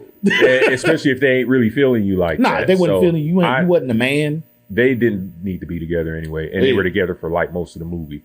Even when he was talking to Brenda, you know, Preach and Sandra were still together. Yeah. Even though they kind of never showed it. Because once it went to Brenda, Sandra was kind of out. You kind of forgot about Sandra. Yeah, you kind of forgot about it. That's why the only reason why I didn't bring her up. Because I'm like, they kind of wrote her out of the script. Yeah, it's like, oh, we don't need you no more. They wrote Sandra. Keep you off to the side. I'm like, damn, you could have had some scenes where Sandra was like in the cut, like lightweight hating or something. They wrote her out of the script. They for that up to that point. For that point, yeah. But but that scene. You could, like I said, you could see how smooth Cochise was with his girl, Johnny May. And so here he is again in the theater. And it was literally an empty seat. Oh, yeah. He could have sat back down. He could have sat back down. And Cochise looked at him and he's like, sit somewhere else. Yeah. Pooter was a pest. And we've all had friends that were like, that are pests. Like they're your partners and you got love for them. But they kind of just irritate the fuck out of you like a little ass sibling. Like your younger sibling might irritate you. But it's not his fault. Remember at the dance even? He was trying to even get in with the fat girl, but the fat girl, all she wanted to do was eat. Shout out to the fat girl in the movie too. She was getting her grub on. She was grubbing. Whoever that girl was, whoever you are in life, you still alive. This is a movie from 1975. they gave you about 5 cameo shots in this one film. Yeah. Every time she was eating. And he couldn't get no play off of her. So it was like, she came here to eat. Yeah. Came here to eat. I'm not trying to dance. She came here to eat. I guess back in the day they had, nice spread or whatever at the parties. But yeah. So Pooter steps on somebody's foot, and that starts literally a gang fight. Gang war right up in the theater. Because he was gang fight. Yeah. And nobody saw that coming. No. I didn't. When I saw it, I'm like, oh, did I was just say GDs? Yeah. Damn. Yeah. Disciples. yeah. Like, ooh, you were what army? Disciples. Oh, yeah. Glees. It's like, and the thing is that Pooter tried to calm the situation. Even then, he did. I got to give it to him, man, because he didn't like run out of there like, oh, shit's going down, I'm scared. But he manned up. And he was like, look, man, we ain't got to do all this. I'm really sorry. And then it was somebody that threw something at the other leader. Yeah. That threw something at him, hit him in the head, and that was it. It was over then. It was over. It was over. He ended up punching and it just was a big old fight after that. It was a big fight. The fellas was running and Pooter was hiding behind. They tore that theater up, though. They ripped through the screen. They ripped through the screen. Somebody got through the screen. Somebody got whooped on and thrown through the screen. They had to turn the movie off, and it's just chaos on the stage, chaos in the audience, everywhere. They tore that theater up. Which I've never seen in real life. Have you ever seen somebody get thrown through a theater screen? I ain't never seen anybody run up on a theater screen stage, let alone getting thrown through. How does that even happen? It's the 60s, bro. It's the 60s. They had stages. It's the 60s. All I remember is he got thrown through the screen. It showed some random young kid going, ha, ha, ha, ha. I'm like, who kid is this in the movie where they just put him in there laughing hella loud? Like, close-up on his face laughing. I know. Yeah, here's your little 5 minutes of shine. He got his 5 cents for your 5 minutes. He must have been the director's son or something like that. Might have been. He got some shine. So Preach and Brenda begin a real relationship and become boyfriend and girlfriend. They have this incredible montage of them walking through the city, and because nobody got a car, so they literally walking everywhere, and they by the train station and in the streets, and you can kind of tell that they're like boyfriend and girlfriend, like falling in love, teenage love type of thing. And he's still with Sandra, by the way. And he's still with Sandra. They're not totally broke off. Sandra was still Preach's original girlfriend. But Preach, or were they broken off by then? I would assume they was. I always assume they was. I'm like, he spent so much time with Brenda. Yeah. You couldn't have another girlfriend. There never was that conversation. There was never a conversation. And like I said, it's a 70s movie, but based in what was going on in the 60s. Right. I would never hate on it for that, but that was one piece that they forgot to detail out. Like, why didn't we see a conversation between Sandra and Preach about this is over? Right. Go ahead and be with your yellow girl. This is over. Right. All we know is he just moved on to another chick. While he was still. So it's like, was they together or wasn't they? Because that's pivotal because of how it ended with the whole Cochise thing. It's like, it mattered whether Sandra was still his girl, but they never explained it. So that's kind of where the writing kind of slipped a little bit, because it would only took like a minute and a half for them to have a conversation. Right. Well, if you're going to be with this high yellow bitch, then go ahead and be with her. We're done. Right. Then you'd be like, all right, cool. Right. But the way they made it seem was like they were still together because of how him and Cochise ended up beefing. Well, it was kind of weird. We'll get to that part. We're going to get to it. Yeah, I got some ideas on that. Okay.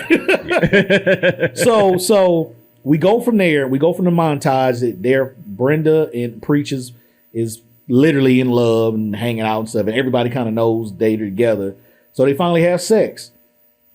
And Brenda pretty much tells him, like, I'm a virgin. Like, I don't be doing this, dude. Like, this is my first time. Yeah. And I don't know if Preach, in your opinion, do you think Preach knew that she was a virgin? No.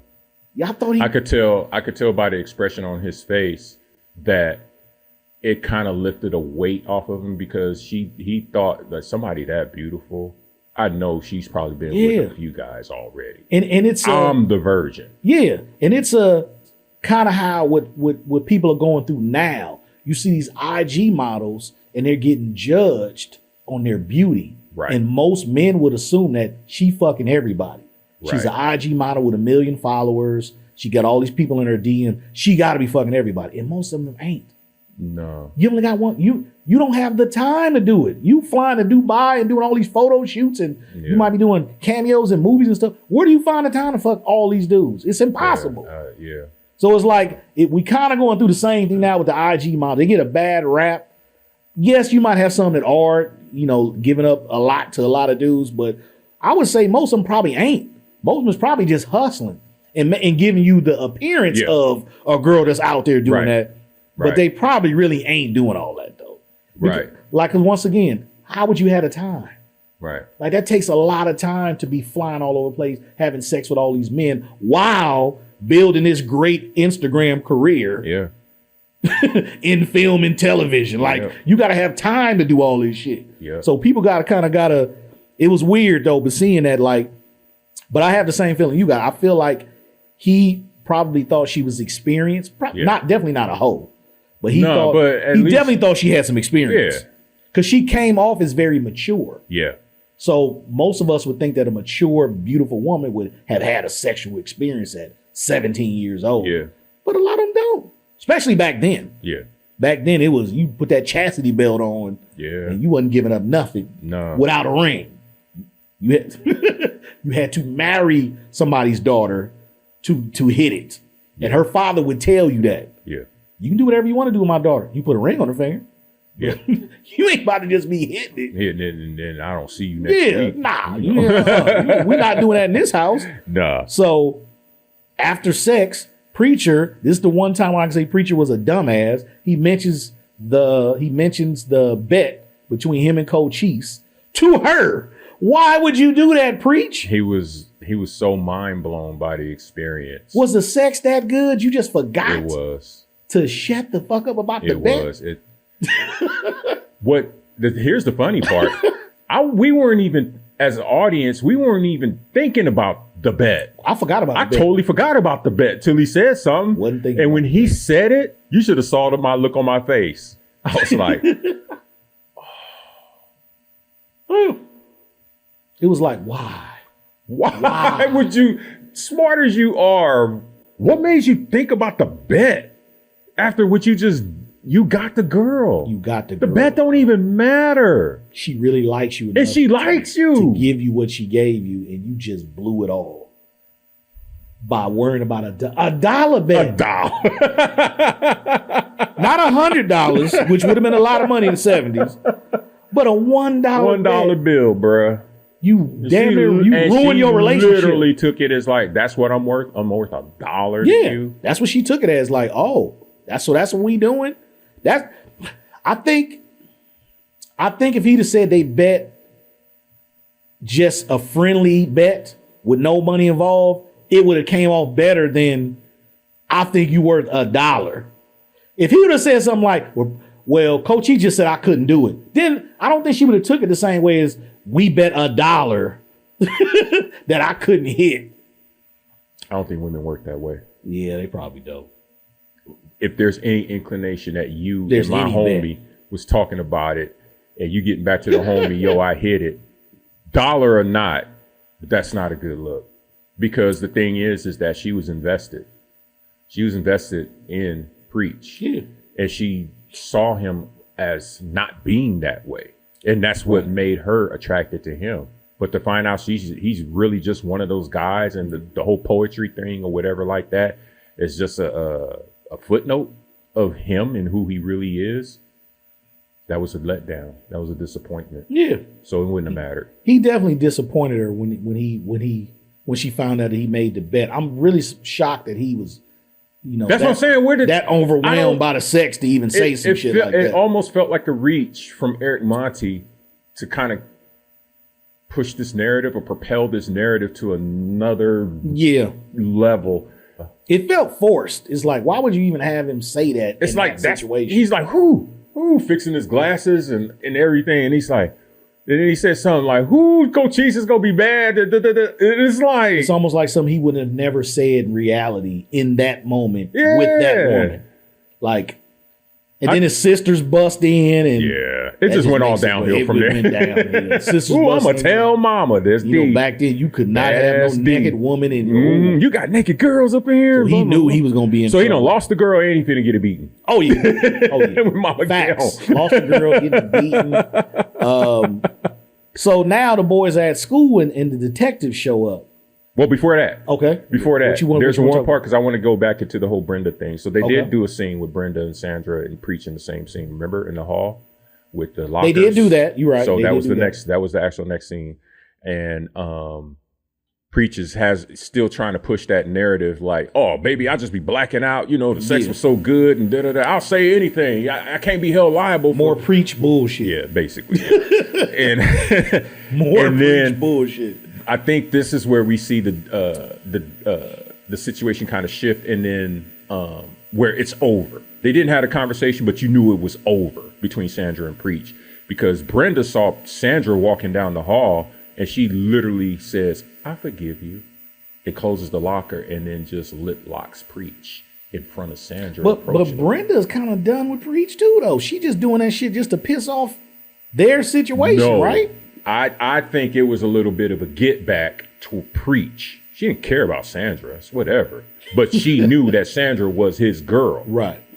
Which kind of weird when you think about it. It's like, if you knew that's what I'm saying. Girl, why would you sleep with Preach? Why would you even do it? Why would you give up the cookies? Which lets you know that Brenda wasn't an angel neither. Wasn't no fucking angel. Oh, see, I'm blowing my mind right now. That's what I'm saying. The first time I thought about that. Bro, it's like it's the main ingredient podcast. We're gonna blow every movie up. We're gonna expand everybody's mind. Yeah, we're gonna make you think about that, right?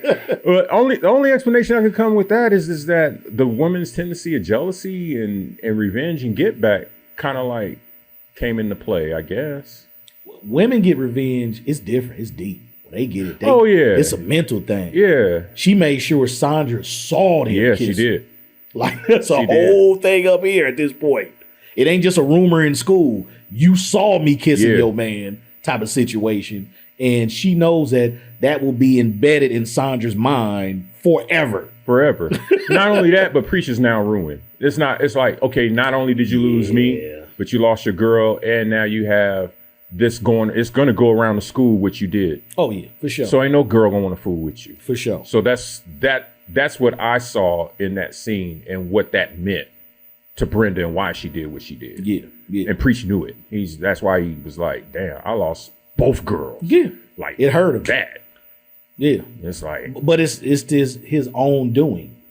Like, everything Preach was doing was self-serving. Yeah. He wasn't doing nothing to help nobody but himself. Yeah. Of what he wanted out of these women. So what happened to him is what normally happens to people who do that. You get burnt in the end. Like, you gonna get burnt in the end. But the detectives show up at the school and they arrest Preach and Cochise because of the robbery, the car theft. Grand Theft Auto. And later on, Rob and Stone get picked up. Now, this is what I'm gonna ask you. They got away.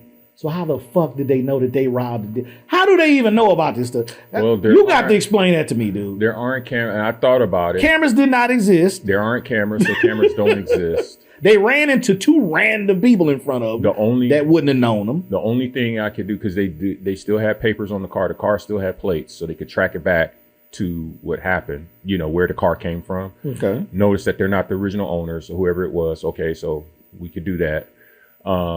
They probably got fingerprints on the car itself, and traced them back to Robert and Stone because they weren't wearing gloves. But it would only been Robert and Stone. It wouldn't have been Preach in. However, they probably, what they didn't mention, they probably had witnesses that saw and that's them get into the car. That's where I'm irritated as a filmmaker. Like, just tell us those details. Yeah. That way that scene will make sense to me. Right. Because when I saw the detectives come and pick Cochise and Preach up, I'm like, come on, man. We saw them get away, man.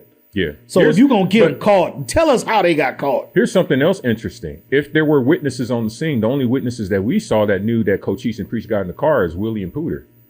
Correct. So are they snitches? So if they partner snitched on them, could you tell us that? That's what happened? Like, I don't think they would. No, I don't think they would. I don't think they would. I don't think there's no would. reason for them to do that. You know, I don't think they would. And Tyrone, I can't forget about Tyrone. Why are we forgetting about Tyrone? Tyrone was Dorothy's. And he was key to the party of them getting into the party too. Yeah, Tyrone was smooth. Tyrone was the real smooth one. Yeah, he was smoother than Cochise to me. He was smooth. Yeah. Damn, I can't believe we talked all this time about this movie and didn't even talk about Tyrone. Tyrone was smooth. I like Tyrone, actually. If they would have showed somebody at Martha's who was low-key hating or was just looking too hard at them getting in the car with Stone and Rob, and you can kind of tell maybe a close-up on the person's face, like, oh, that person about to snitch. Then it would have made sense, like, True. That's how they would have found out. But we never found out how they knew. I feel like the fingerprint thing would have happened for Rob and Stone. Right. But not necessarily Cochise and Preach. Well, the thing is even if they had their fingerprints, they're not in the system. They're not even in the system. They're not in the system. So we talking about a 1960-something system. Yeah. Where there ain't no computers. Everything is on computers. Paper. It would take them 3 weeks to go through all the fingerprints. That's what I'm saying. Like, none of it. That's where the writing got kind of lazy. It's like, y'all just gonna come pick them up at school. Okay, I'm just gonna go ahead and believe this. Yeah. Because it really does. It doesn't really make sense. Yeah, it's like, okay, we'll ride with it. We just got to ride with the theory that they just. Let's see what they do with it. Yeah. We got to ride with the theory that the detectives was that good that he just figured it out. Which is funny because the cops they just figured it out. Bumbly, dude. They were like, and you can tell that back then. I guess they saw detectives literally look one way because the cops came in with the Dick Tracy hats and a long trench coat. It's like, I guess this is what they thought detectives were supposed to look like back in the 60s. Both cops with the trench coat, like straight Dick Tracy, Dick Tracy shit. But that's what they thought back then. Mr. Mason. Oh, before we go into that, though, you want to talk about the police scene, the scene at the station where they're getting interrogated? Talk about that. I thought that was real funny because, and this is something that me and my wife, we were kind of talking about because she was asking the same question. She was like, why didn't they get together to get their story straight? Just in case. I said, because they didn't think they would get caught. They never thought they'd get caught. They never. So there's no reason to come together to put the story together. As soon as they got to the police station, they broke them up. They broke them up. They put them all. Which you supposed to do. In different You're supposed rooms to do say, that. okay, what's going on? Yeah. Okay, explain this. Because you will get 4 different stories. Yeah, and they did. Totally different. The times was wrong. The times was way off. Matter of fact, Priest told 4 different stories on his own. He was so nervous and scared. I know all he was thinking about was the belt. Yeah. That's all he was thinking about. He didn't care about nothing else but the belt. I thought that was really interesting how they did that, that whole scene. As far as like interrogating them and putting them in separate rooms and stuff like that, because a lot of that plays into what happens, towards the end as well too. Here's the thing though, they never snitched. They never snitched. Nobody snitched. Nobody said nothing about nothing. No. But that's going into. I think. I just feel like they should have just. I think a lot of this would have been cleared up had they just told us who snitched on them. If they'd have just said somebody at Martha's that was looking out the door saw it, or Sandra would have saw them and said, I'm putting these niggas in jail. I'm snitching. That would have made perfect sense. That would have been a bow tie on that. Sandra snitched on y'all because Preach did this to her. She putting him in jail. Like, then to me, it's like, okay, a woman scorned. It all makes sense at that point. But we get to the point to where I'm like, even right now, as we're talking about this, I'm like, why they just didn't detail who actually told? Because they did not show us this in the film. We didn't physically see them run into anybody who could have ID'd them as them. I mean, like I said, the fingerprint part. That's what That's real though. That could happen. But that would only go back to Stone and Rob. Or you still have the witnesses in Whiplash. Yes. But it's nighttime, so how are you going to identify? It's nighttime, and they never even said what they could have done. But basically, like I was saying, what they could have done was when they crashed the car into the couple in front of them, the guy could have got out or the woman could have got him and been like, Stone? Rob? Or Whiplash, say all that Whiplash stuff and then say, Stone and Rob? Like, that could have solved all of this by just having the people that they crashed into notice who they were. Even if they don't notice Cochise in them. But they could have noticed Rob and Stone because Rob and Stone is the thugs of the neighborhood. Of course. But we didn't even get that. But that, like I said, going back to, I could see how they could, point out Rob and Stone. Yeah. I could see that. They already got records. They got priors. They got like records. The whole thing with the fingerprints and stuff. I just don't know how did Cochise and Preach get mixed up into that? Yeah. That doesn't make sense to me. Other than the fact that there was somebody, there were eyewitnesses that saw them get into the car. Yeah. Which they could have cleared up at Martha's. Right. Somebody could have been looking at them in Martha's. You could have put a close up on that person's face and been like, oh, they the ones who snitched. Because they were looking real hard out the door at Martha's at them and blah, blah, blah. But yeah, I agree with you there. You know what I'm saying? But I would have made it Sandra because he broke her heart. She already bit her. It would have made more sense for Sandra to be at Martha's because the teenagers were there all the time. Yeah. And Sandra to see them and say, oh, I'm about to snitch. Yeah. He don't like me no more. I'm about to snitch. Yeah. So that to me that would have been easier to kind of clear up and put the bow tie on it. Even Mr. Mason, because he knew the detective, the black detective, he could have been the one to tell the boys, oh, you know who snitched on you? It's your girl Sandra. Like, it could have all just been cleared up by just putting it on Sandra. Yeah. And they didn't put it on nobody. So you leave this gap that leads to the death of somebody that we don't even know why he died. You know what I'm saying? We don't know. It was just, to the writer and director. Like I said, I love the film.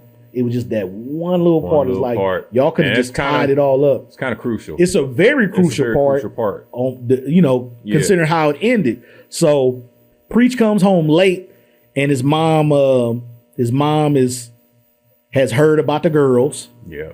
Through the little sisters, heard about him going to jail or getting arrested. And basically he says, I'm gonna whoop your ass. Go get the belt. Yep. Yep. And but she's so tired that when he comes back with the belt, she's asleep. And it's a special moment to like, I feel like Preach kind of understood, like, my mama, she going through enough already. This is like almost too much to do to this woman. Like, she was going to spend the last of her energy whooping my 17-year-old ass over something that I should have known better. I feel like he took responsibility at that point in time. Really start to see he grew up fast in that scene. And that one scene. This woman got all this responsibility for these kids, and she got to worry about whooping me, and I'm 17 years old. I should be more responsible. I'm the man of the house. You're the man. And you acting like a child. And I'm acting younger than this younger sisters. She's literally about to beat you with a belt like you a little kid. Yeah. And 1 year from now, you'll be an adult. Yeah. Your mama got to deal with this. Yeah. He did grow up though. In that one scene, he grew up quick. He grew up. And you could see it. I spent a little bit of time actually looking at that scene. I rewound it and watched it and stuff because it was the first time I actually seen Preach like take life really seriously. And it matched, those moments really matched his potential as far as like who he was yet to become. And he needed that. And it was good to see that he had reached that in the film, especially at that point, because that's a lot. Can you imagine you came home? He snuck in the house, first of all. He snuck in the house. His mama hadn't come home yet. Hadn't come home That's how much work she'd been doing. Yeah. She still was coming home from work. Yeah. And and the fact that the way he had his pajamas on and everything else was... Oh, they was wrong. They was buttoned wrong and everything. Buttoned and everything because he was just rushing to get to the, position where I'm in bed and, sleep or whatever like that, to avoid trouble. But that was it was a poignant moment for me in the movie. Yeah. Was that part. It was a good movie. It was a good part of the movie. Yeah. It was, and like I was saying off camera to you, it was like I had those experiences with my father to where I'd get in trouble. My mother would say, wait till your father get home from work. Right. He'd be so tired. He just couldn't whoop my ass. Yeah, he ain't bothered with He you. just left me alone. Like, Yeah. baby, I ain't got time. I'm tired. Yeah. Like, Yeah. he had been up since 4 a.m. He coming home 6 p.m. You don't have time to whoop no goddamn kid. No, not over something. Yeah, over something small. You didn't dump the garbage or something stupid. It's like, I'm out here trying to save the world and slay dragons for this family. You want me to come home and whoop my son for something as small as not dumping a garbage can after having a 12-hour workday? Yeah. So he let me slide. So I kind of understood like how his mom came home and she wanted to discipline him. She just didn't have it in her. Yeah. She just didn't have nothing left Yeah. in her. And it woke him up consciously to know that I gotta be do better. I gotta be a helpmate to my mama. I gotta do better. Because she's doing all this for me and I'm not making it any easier. That woman said 3 and jobs. And it's on choices. It's the choices that he's making that he doesn't have to make, that he's smart enough not to make. That's putting her in this position, and it's not her fault. Yeah, it's not her fault. He's the one that's bringing calamity upon the family just by his own actions. Yeah. She's doing the best she can do as a mom. She's doing the best she can. What else you want? 3 jobs? Woo! I felt for her in that movie, dude, for real. So when they get to school and they're in gym class, they get basically teased, and I guess it's going around the school that they snitched because Stone and Rob got picked up for the grand theft. Well, before we do that though, oh yeah, you're right, because they got we didn't talk about the scene. Well, we didn't talk about the scene before that happened, where Mr. Mason has the conversation with the detective. And Mr. Mason. Correct.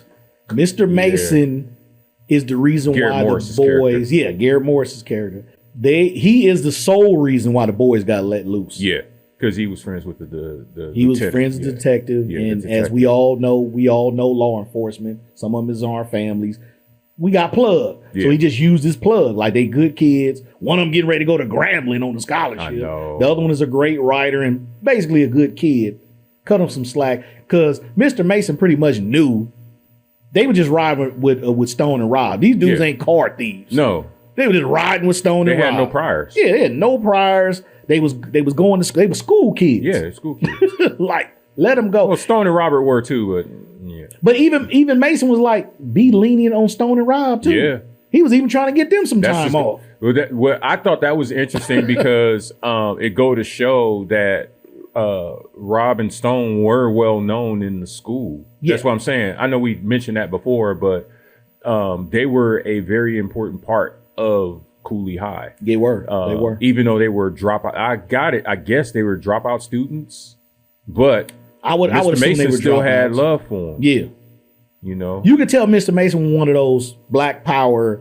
Like, he gonna do whatever he can for his students. Mr. Mason. I was watching him in the thing and in the movie, and just how he was dealing with the students and stuff like that. And it's like, I know if I were a teacher today, I would long for those days, dude, where it's like, okay, these are my students. They're not my children, but they're my students. And there's a level of respect that they must show for my position. For sure. And I can do whatever I need to do to enforce. Yeah.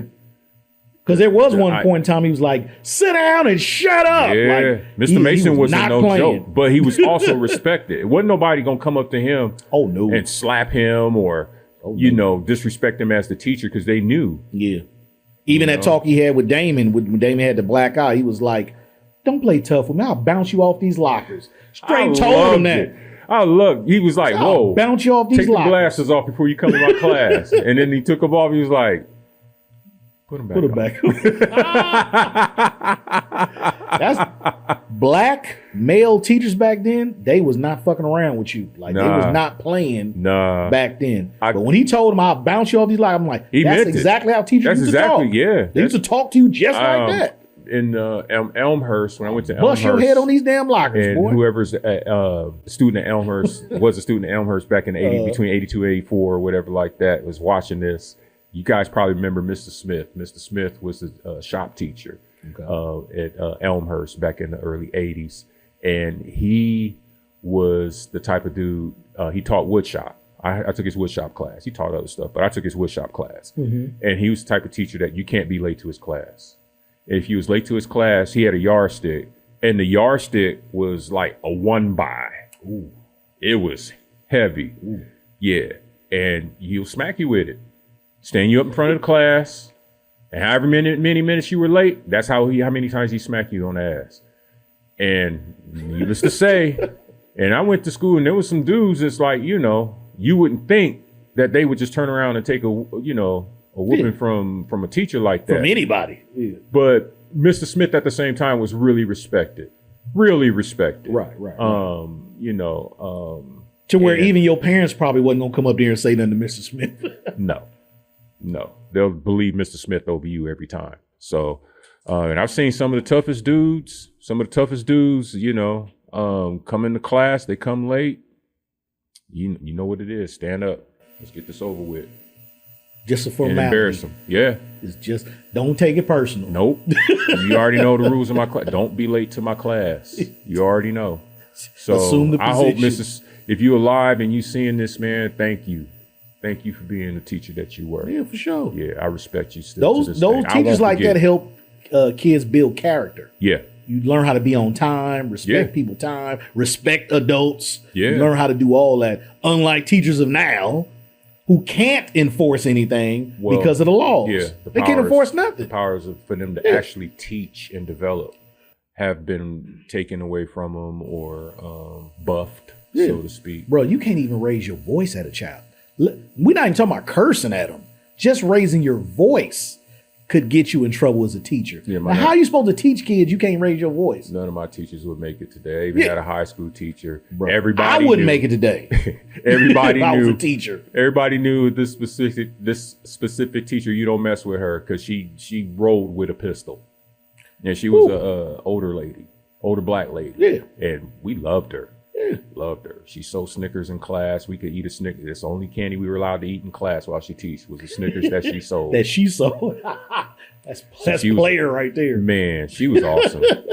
She was awesome. And but that people knew, you know, she's short, you know, little thing or whatever like that, older black woman with the glasses. But you wasn't gonna try to, you know, finesse her. You didn't know. Not in her class. Oh, shut up. I do what I want to do. Yeah.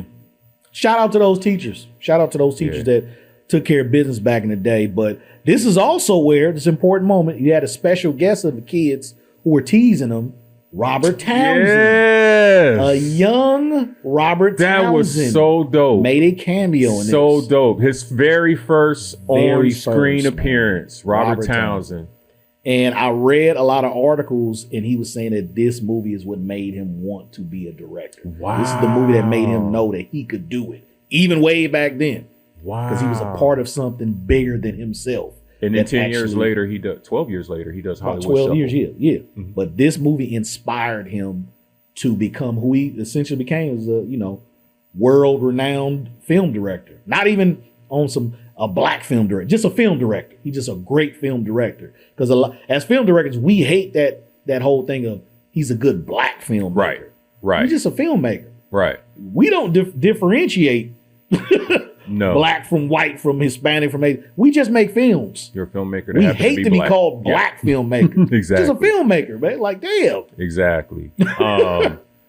He's definitely a person that we don't talk enough about, though. We don't. As far as like Hollywood and his influence in film and movies. He put a lot of people on, man. One of my favorite movies, man. One of my favorite movies of all time. I know you're gonna have it on your show. I hope I get to do it with you. It's The 5 Heartbeats. Oh my God. Definitely doing the 5 Heartbeats. I told you. Definitely doing the 5 Heartbeats. But yeah, we'll save that for another show. Yeah. But that might have to be a 2-part series. That's a long. That's a 2-parter right there. A lot of life lessons, though. Yeah. A lot of life lessons. Oh my God. But such now, a good movie. Going back to Robert Townsend, while I was doing the research, Robert Townsend, John Singleton, Spike Lee, all reference back to Cooley High as being the movie that let them know they could do it. They could do it. the thing, and you could tell because there's elements in this movie that you'll see in the other filmmakers' movies that you'll be like, oh, I get it. This is where they got it from. Oh, this is where they got it from. You know, John Singleton especially. Especially John Singleton. Yeah. Especially John Singleton. Rest in peace of John Singleton. Yeah. But it was when I researched it, it was very very inspiring to me to know that those great black filmmakers got inspired by this one. Even back then, that was low budget movie that became a sensational success.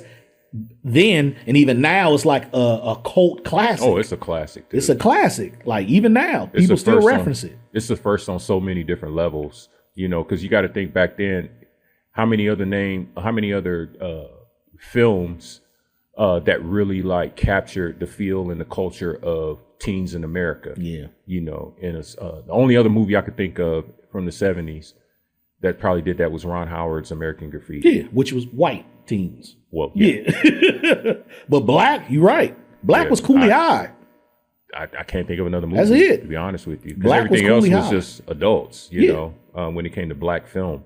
And it was, you know, about the streets and stuff like Black Caesar and Pam Grier stuff, you know, with Foxy Brown and stuff like that. Yeah. But nah, I feel like it was something that transcended black cinema and that everyone could appreciate it, even though it was an all black cast. Right.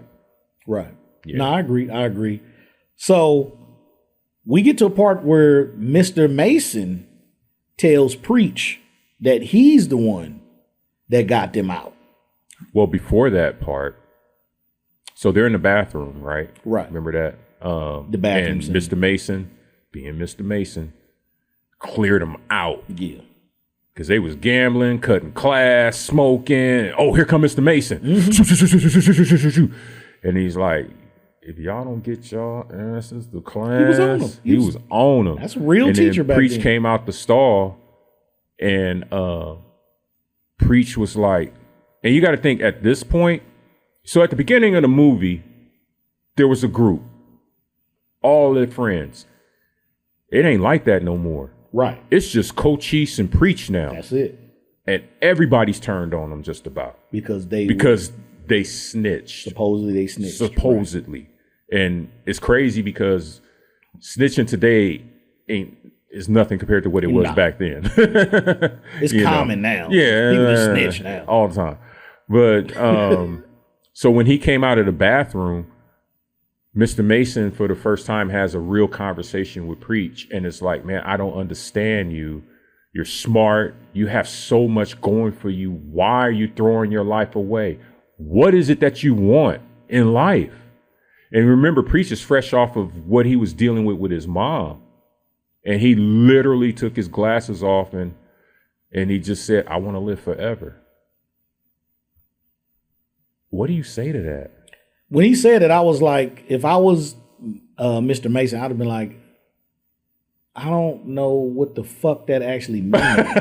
Like, what are you trying to say in vampire years? What are you trying to say like in artwork? Like, what do you mean, man? Like, I felt like it on the writing aspect of the screenplay aspect of it. It was like they didn't even know how to answer that. So they gave the most simplest answer you could that would confuse everybody. Because I want to live forever? What is that? Because it didn't. Like, it didn't make no sense. Because he could have clearly just said, I want to be this big Hollywood writer. And that. He could have just explained it right. He said, I want to live forever. What the fuck does that mean? Maybe, Chris, he would have said that if that scene would have took place before the whole thing getting home to his mom. And because you got to remember, Preach is in a whole different. He's in a whole different mind space right now. He's lost all his friends. He's going through it with how he lost all his girls. He lost his girl. He don't have no girlfriends. It's just basically him and Cochise in this false rumor. But he still has these dreams of escaping it all and being something or somebody. Like that part never went away. Yeah, he definitely wanted to be somebody. Yeah, he wanted to be somebody. Yeah, even through all those changes. But live forever, it's kind of a weird answer for a 1960s black teenager in the hood to say, I want to live. Because we don't really know what that means. What does that actually mean? Do you mean literally? Do you mean, well, how do you, like, even if one of my kids right now said that, I would be like, what the fuck are you talking about?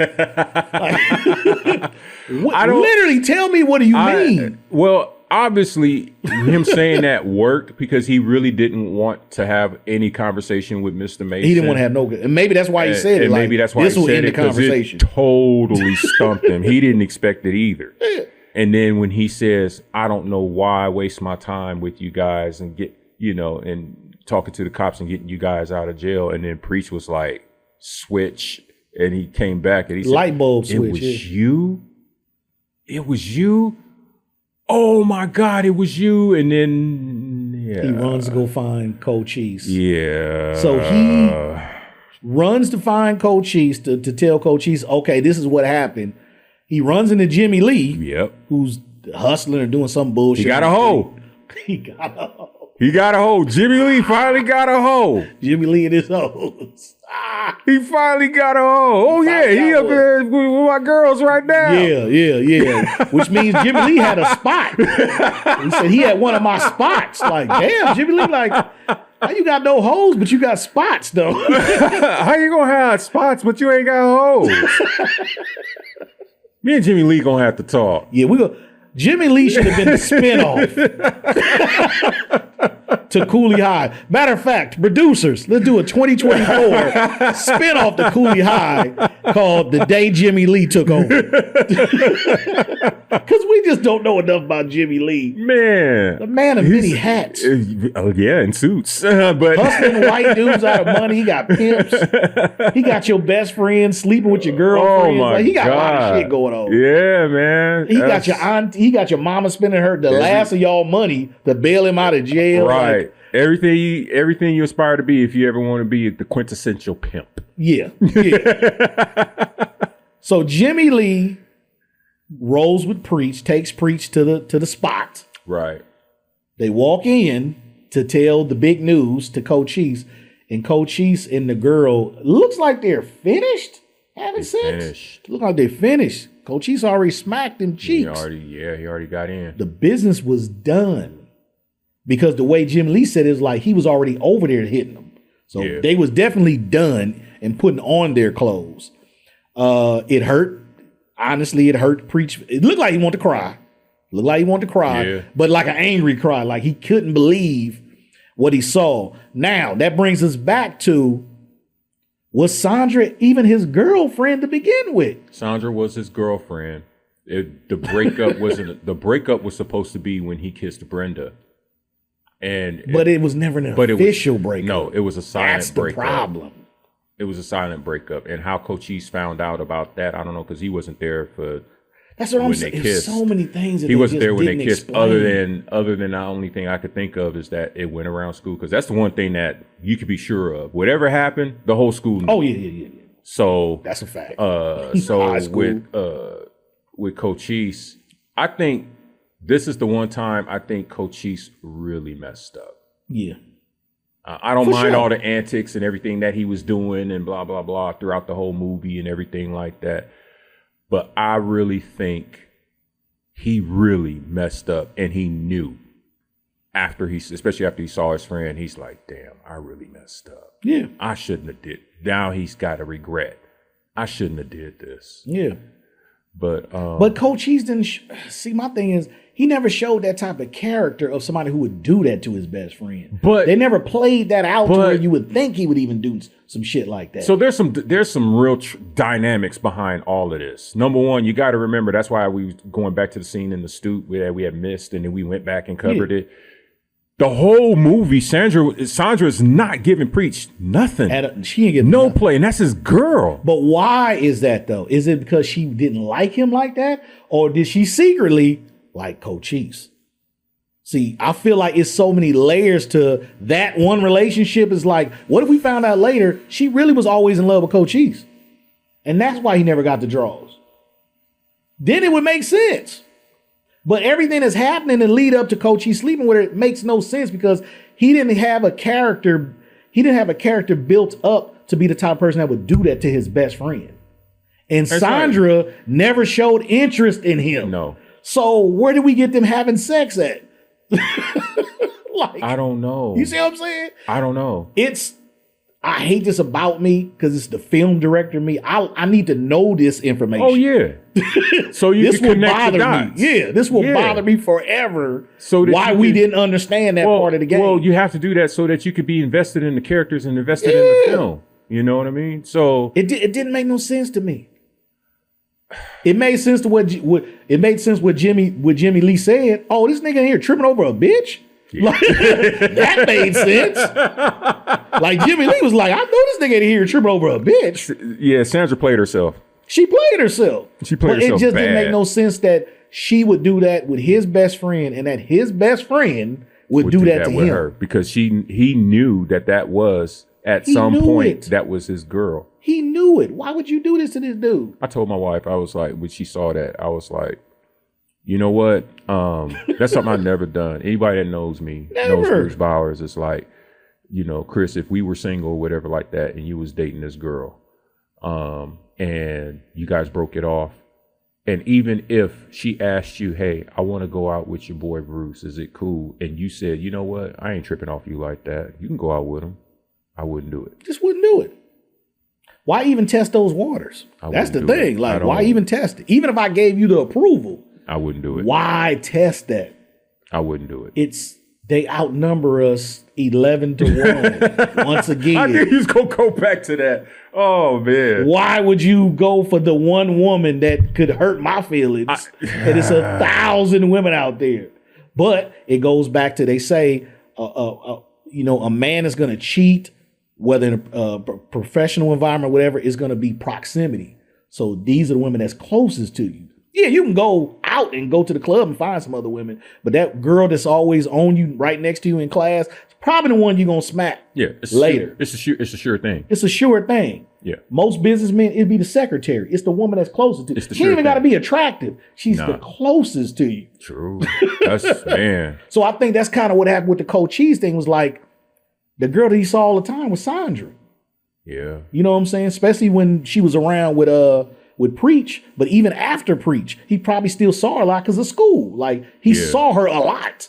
And here's something else I didn't consider. He never broke up with Johnny May. As far as I know, Johnny May was his girl throughout the whole movie.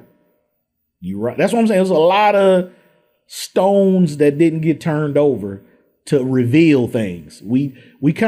They left us to kind of imagine what actually happened. Like I could literally write right now the details of the script to finish this out, make it all make sense. Makes sense. But maybe in a low budget 60s black movie, they and had they only give you so much time. You only got so much money. You know this in film, that your original script is not the script that's going to get Correct. shot. You already know that. Yeah. You're going to lose probably about 30 minutes of that script. So And it could be 30 important minutes too. Well, yeah, and you just kind of have to pick and choose. Not only that, but you're also at the mercy of the producers, and the producers might be like, you know what? No, we don't want that in there. But we ain't got time for that. I need to put that in there. You need to find another way. Yeah. You know, They would definitely be on something. We ain't got time for that. We ain't got time, and we ain't got the budget. We on the deadline. We on the deadline with the major studio and the theaters. Right. With we the don't distributor, have time. we ain't got time. Yeah. So, but that's what I think with just about every movie that's made. You know, I remember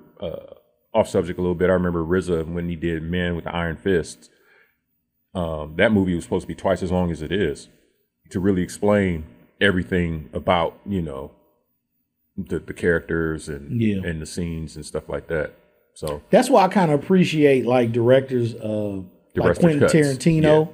Like they had the director's cuts, and also they're not even scared to make a 4-hour movie because they know their fans will watch it. Quentin ain't. Quentin don't care. No, Quentin don't care about How long was the Hateful Eight? That's like fucking 3.5 hours. Yeah, it's a long movie. We got to do that. Or Once Upon a Time in Hollywood. That's like 3-hour movie. Like these are long movies. We got to do that with goddamn Chris. A real director. Most directors don't care about time, especially if you establish like Quentin. We don't care how long these damn movies. We're trying to tell the story. Yeah. Fuck how long it's supposed to be to tell the story properly. Yeah. It has to be this amount of time. Yeah. And as directors, as film directors, we all crave for having that much leeway to do that type of stuff. Now, as an independent filmmaker, I don't have that leeway, but major filmmakers, they have that leeway. Some choose to use it like Quentin. Some don't. They try to stay in that 1.5 to 2 hour segment. But I feel like in this movie, because of the time frame they had to shoot it and also the budget, which wasn't a lot for back then, they probably didn't have time to explain a lot of stuff. But some of that stuff needed explaining, man. I can't say it enough. The whole Coach sleeping with Sandra needed to be explained. It needed a little bit more backstory. I agree. Those two characters never came off as two people who would ever sleep with each other. Not only that, but Cochise sleeping with, even with that experience, you saw that experience that he had with Damon. He's not that dude. He's not that dude. If he finds out that, yo, you fooling with one of my boys or whatever like that, you off limits.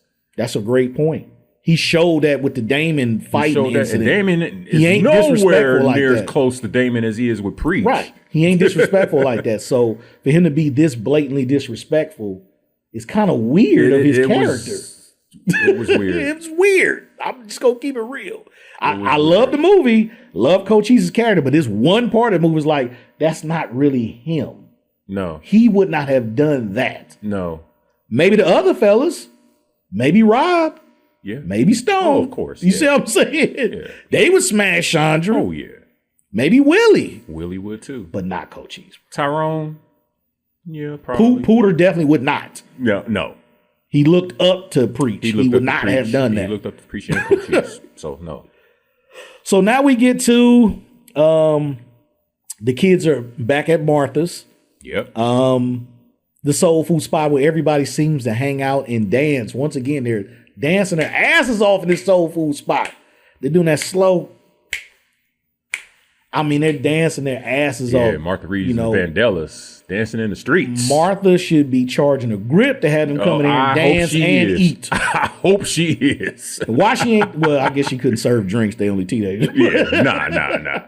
But nah. She's serving all soul food dinners, and they're dancing, and they're gambling. First of all, Martha's probably would get shut down in 2024. Like, that's number one. You got teenagers gambling, frolicking around. That's what they would call it. Yeah, frolicking.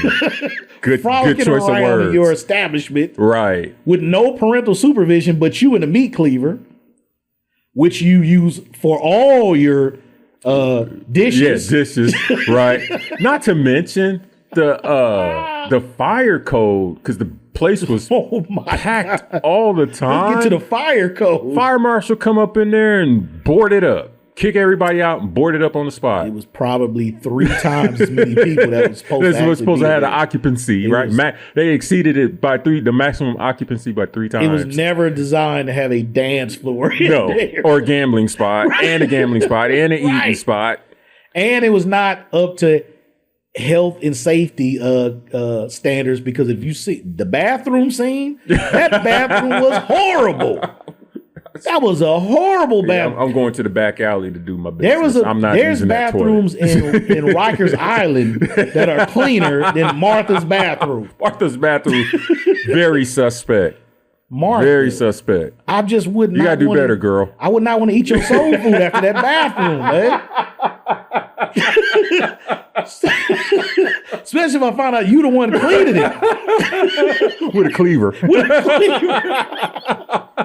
Oh my God. Oh. Martha's soul food spot in the bathroom would have just turned me off. Even as a teen, I'm like, I'm not eating this shit. Nah. These pig ears might have came out that nasty ass toilet. I'll use the toilet as a wash basin.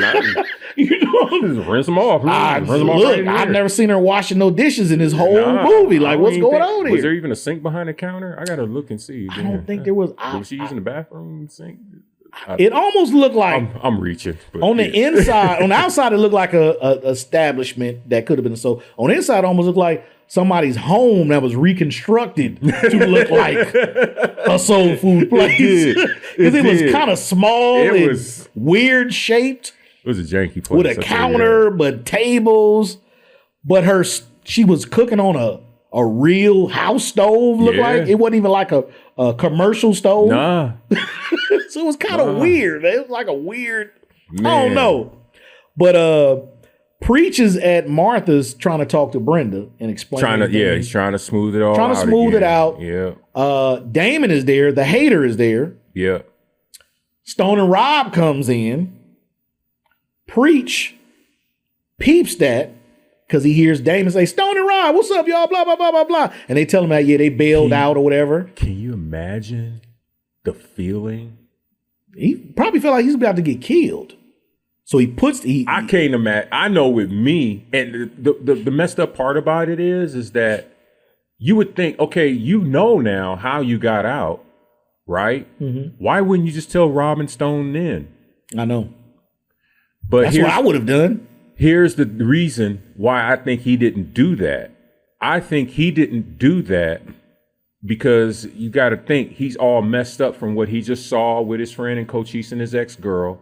He's trying to get back with Brenda. He's in desperate mode. So he's not even really thinking about that. It's all desperate and survival and blah, blah, blah. Just, that's kind of where his mind is. Not to mention Damon hates his guts. Yeah. And I think he was I think if it was just Rob and Stone that had came in, he probably maybe would have talked to him. Yeah. But Damon being the instigator that he is or that he was, I think it was more of a fear of what Damon, the three of them being together versus just being Stone and Rob. Damon put gasoline on the fire. Oh my God. And made the situation way worse than it actually was. Because like you said, he probably could have finessed his way out of talking to Rob and Stone about it. Yeah, if it was Damon just Rob would and have Stone. stood there and just would have hated on him. Yeah. No, he didn't, y'all. He the one that did it would have just been that type of situation. I don't think he would have won that.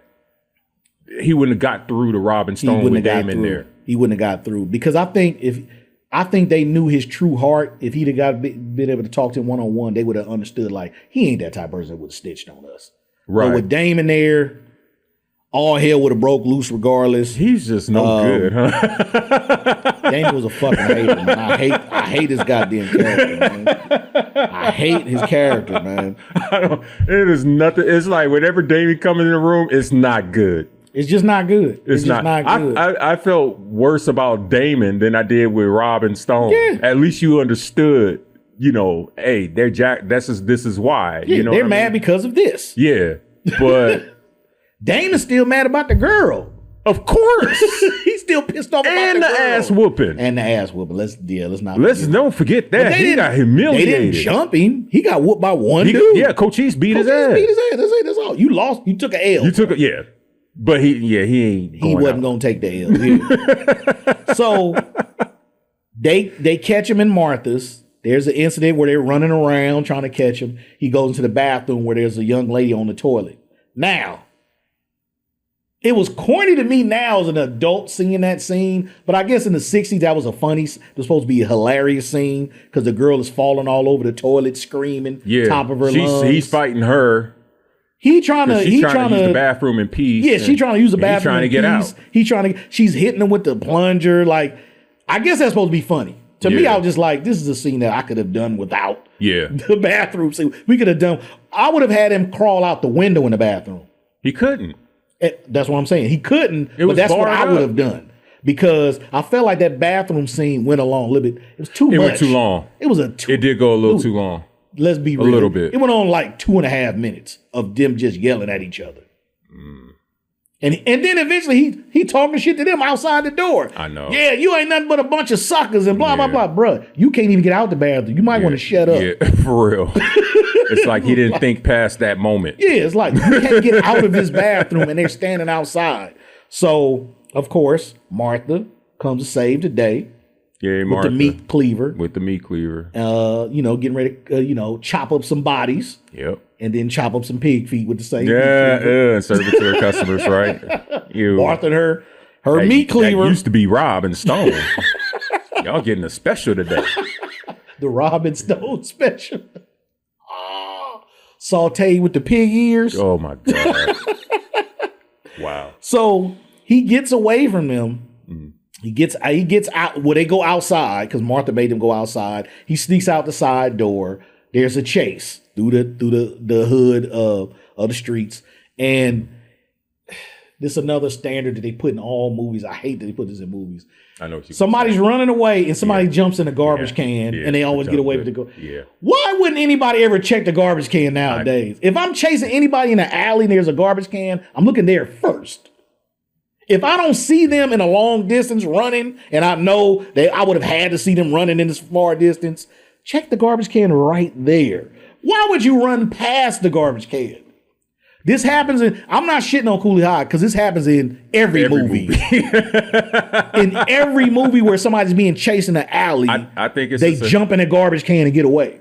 That's a Hollywood rule. Is that a Hollywood rule? Just like one garbage can. If there's a psycho killer running around in a house or whatever like that, you're going to go to the room where the psycho killer is, just to see if there is a psycho killer. And then back in the day, it was like the white girl had to fall. Yeah.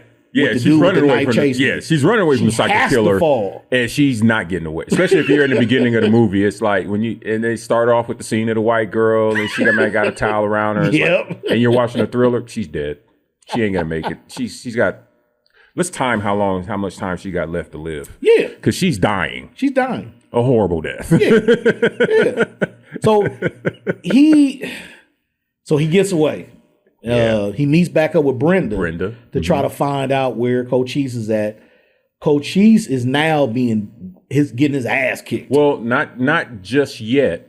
What happened? He's not getting his ass kicked? Not yet. Oh, okay. He told Brenda remember when Robin Stone came in and he told Brenda, meet me at the station or whatever like that in 20 minutes. So he timed it. And then he finally caught up to Brenda and was like, he escaped. Baby, it's just you and me, because she forgave him back at Martha's. And so he's got her trust back. It's just going to be him and her now. Everything is cool. I've ducked away from my antagonist. I'm good. It's just you and me, baby. No more Sandra in the picture. It's just me and you.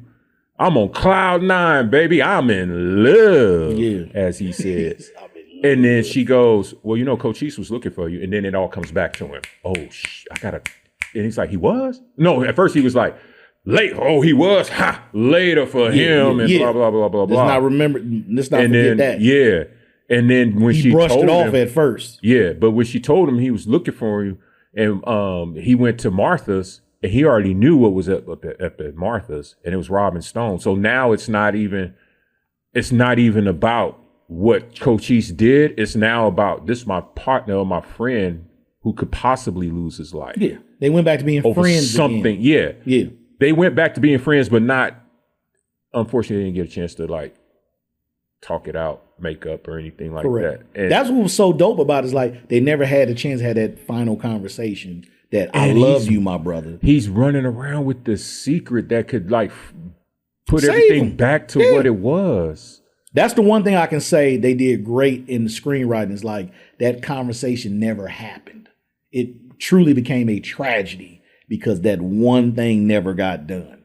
So that was a great way to end it on a sad note, which is the reality of the situation is this thing happens a lot. Back then he got beat to death, but now you would get shot to death. Yeah. And a lot of times this stuff can get stopped by just a conversation. And these conversations are not being had. That's why a lot of people are dying now with the snitching stuff and stuff like that. It's like conversations need to get done. People don't have the whole story, and they don't have the whole story, and they don't have the emotional intelligence to counter anything else other than what their initial reaction or gut feeling is. Yeah, they're going truly off of emotion. Off of emotion. Oh, you snitched on me, you gotta die. It's like, but won't you find out who actually snitched on you? Number one. And find out why who actually snitched on you did snitch on you. There's an answer to all this stuff. Yeah, get it right. Get it right. It don't all come down to bullets. No. And death. You can fix a lot of this stuff. I know. We don't never get to see Cochise run into Damon and them.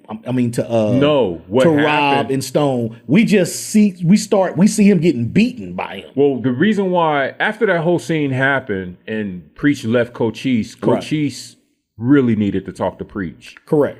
Remember, he bumped into Brenda, right? At the station that Brenda was waiting for Preach. She says, "Oh, I'm here waiting for Preach. I think he's still back at Martha's." So that's how she knew he was going to Martha's. Correct. Preach shook all that. and met up with her, and she was like, "Yo, what's up with you and Cheese? I saw Cheese going back to Martha's." And then, like I said, all that kicked in. He was like, "Oh, no, Right, baby, right. I gotta go. I gotta get off at the next stop. I'm gonna catch up to you later." What's sad is that's the last conversation they have after they made up. Mm-hmm. That's it. Never see her again. Never And by the time he got to where Cochise was supposed to be, and Cochise wasn't there, everything had already happened. And Cochise, he was getting whooped. Yeah. Now, getting to the whooping, it was a friendly ass kicking. They wasn't trying to kill him. Robin Stone, I feel like Robin Stone was mad, but not killing mad. No. They weren't trying to kill him. That's what I'm saying. That's what this whole thing, why Damon's character is probably the worst character that they could have put in this movie. Because a lot of shit wouldn't have happened if it wasn't for Damon. Damon jumped off a lot of stuff. He did. Yeah. He was just like an evil kid. I didn't like yeah. Nigga, you don't like nothing? Nothing and nobody. All you cared about was everybody's demise, you know? Just, yeah. But you're right. It was the blow from Damon that actually killed Coach. His head hit the steel rail. Yeah. That's the steel structure of the train. Yeah. And then he kicks him, tells him, "Nigga, wake up. Wake up." And it was like I told you before, it was eerie to me because it reminded me of the Nipsey murder, to where dude kicked Nipsey after he shot Nipsey. So it was like, damn, that's art imitating life. It is. You didn't mean to do it, so you trying to kick him like, get up, bruh. Yeah. Get up. And dude did the same shit to Nipsey. So when I saw this, that's the first thing that flashed in my mind, like, damn, we just saw this shit in real life. Because it tells you that they didn't mean to kill him. They wanted to hurt him. They wanted to hurt him. But not to kill him. Because otherwise you wouldn't be kicking him. No. Trying to wake him up. Yeah, come on, man. Yeah, come on, man. You took your ass whooping, get up and go you took home. your ass whooping. I popped you a couple of times, but get your ass up. You're bulletproof. Yeah, get up. But that kick is like, oh shit. And when they don't move, it startles them like, oh shit. Oh, I went too far. And they ran. Here's something interesting about that scene too. So when Robin Stone, Norman, and Rick Stone, when they were literally told by the director, by Mike Schultz, okay, in this scene you're gonna beat up Cochise. So when he was like action, they was really beating him up. No. Yeah. He really got his ass whooped? Yeah. They was really beating him up, and Lawrence was like, "Yo, hold on, man, y'all hitting me for real." And then they changed it or whatever, switched it up. But yeah, initially when they started shooting that scene, they wasn't actors. Yeah, they weren't actors. They was thugs. They was real. Yeah. Oh, you just want us to, and you gonna pay us for it? Let's go. You know?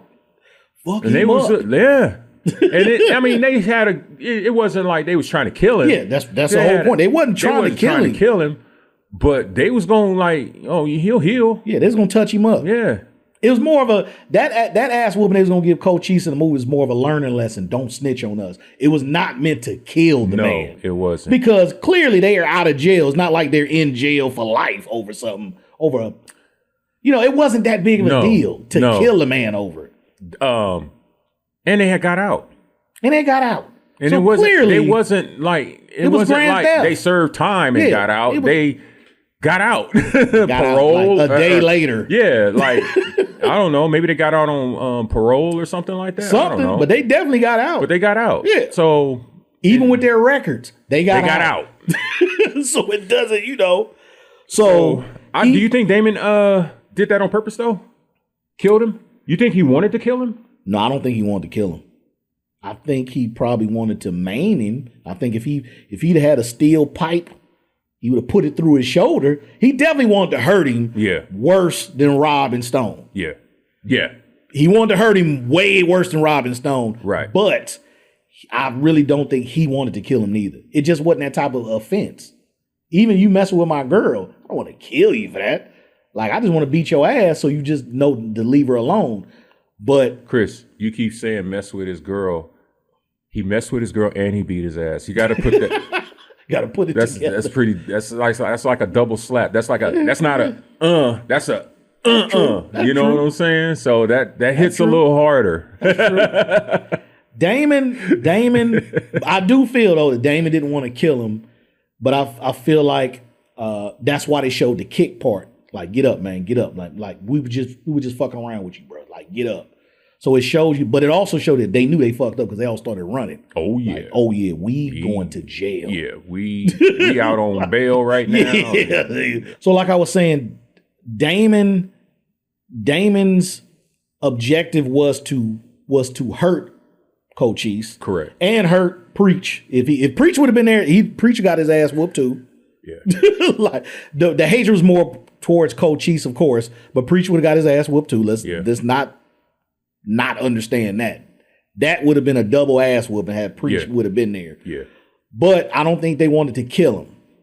So in the end, it came out, I feel like Damon's character, I wish they would have examined and explained a little bit more why he was so angry about not only him getting his ass kicked and his girl dancing with Cochise, but like if they would explore it a little bit more of his home life, even if it was small.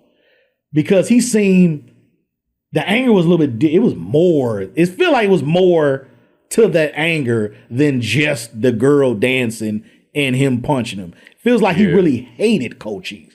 Like, hated him.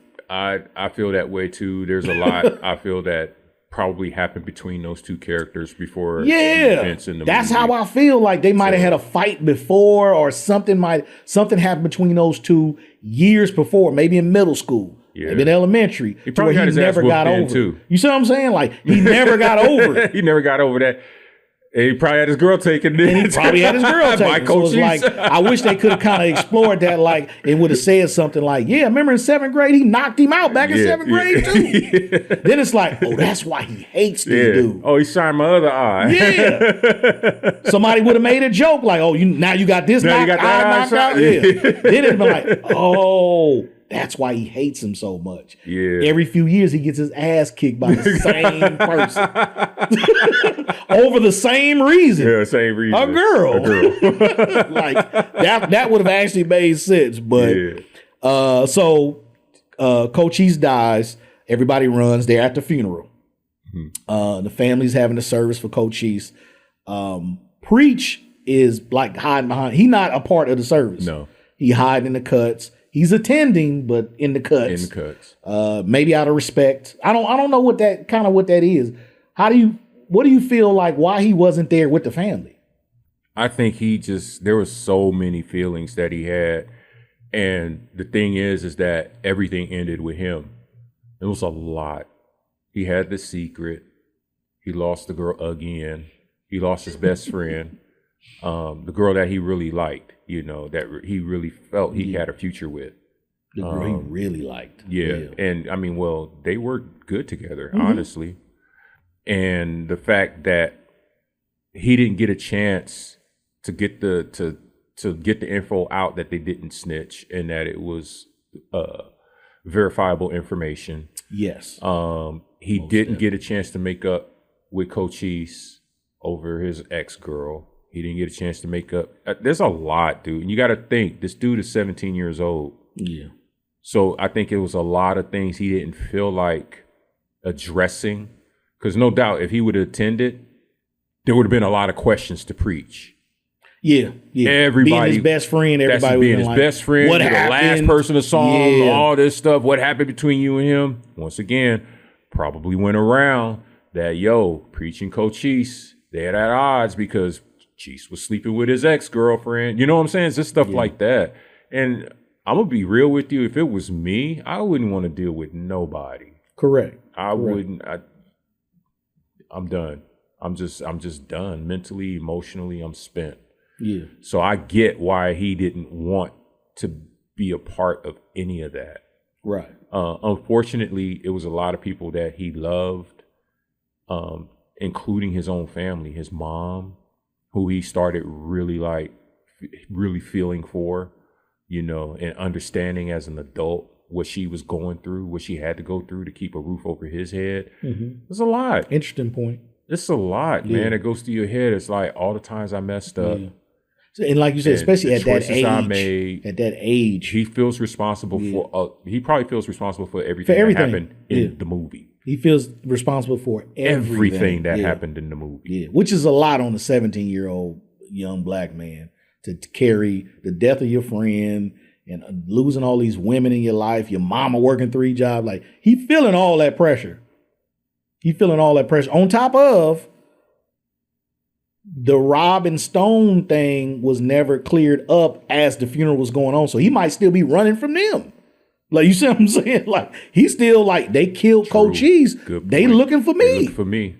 And that's all they know. Yeah. He's the only one that know that Cochise died at the hands of he's the only Rob one that and knows. Stone and Damon. He's the only one that he knows a lot of stuff. He knows a lot. So a lot of the hiding could be a part of that too. Like, I don't want them to see me at this funeral because then they'll be able to touch me. They'd be run up on me at the funeral. So that's one thing that a lot of people don't understand is like Rob and Stone and Damon still running around in these streets after killing this dude. Yeah. So Preach can't really go back to a normal life until they go to jail or something happens to them.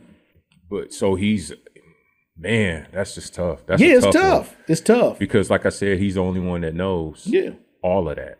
When the family leaves the site and he goes and talks to the grave, that's a great scene of him trying to get all of that out. Everything you're saying about the guilt, everything he's feeling, his future and all this other stuff.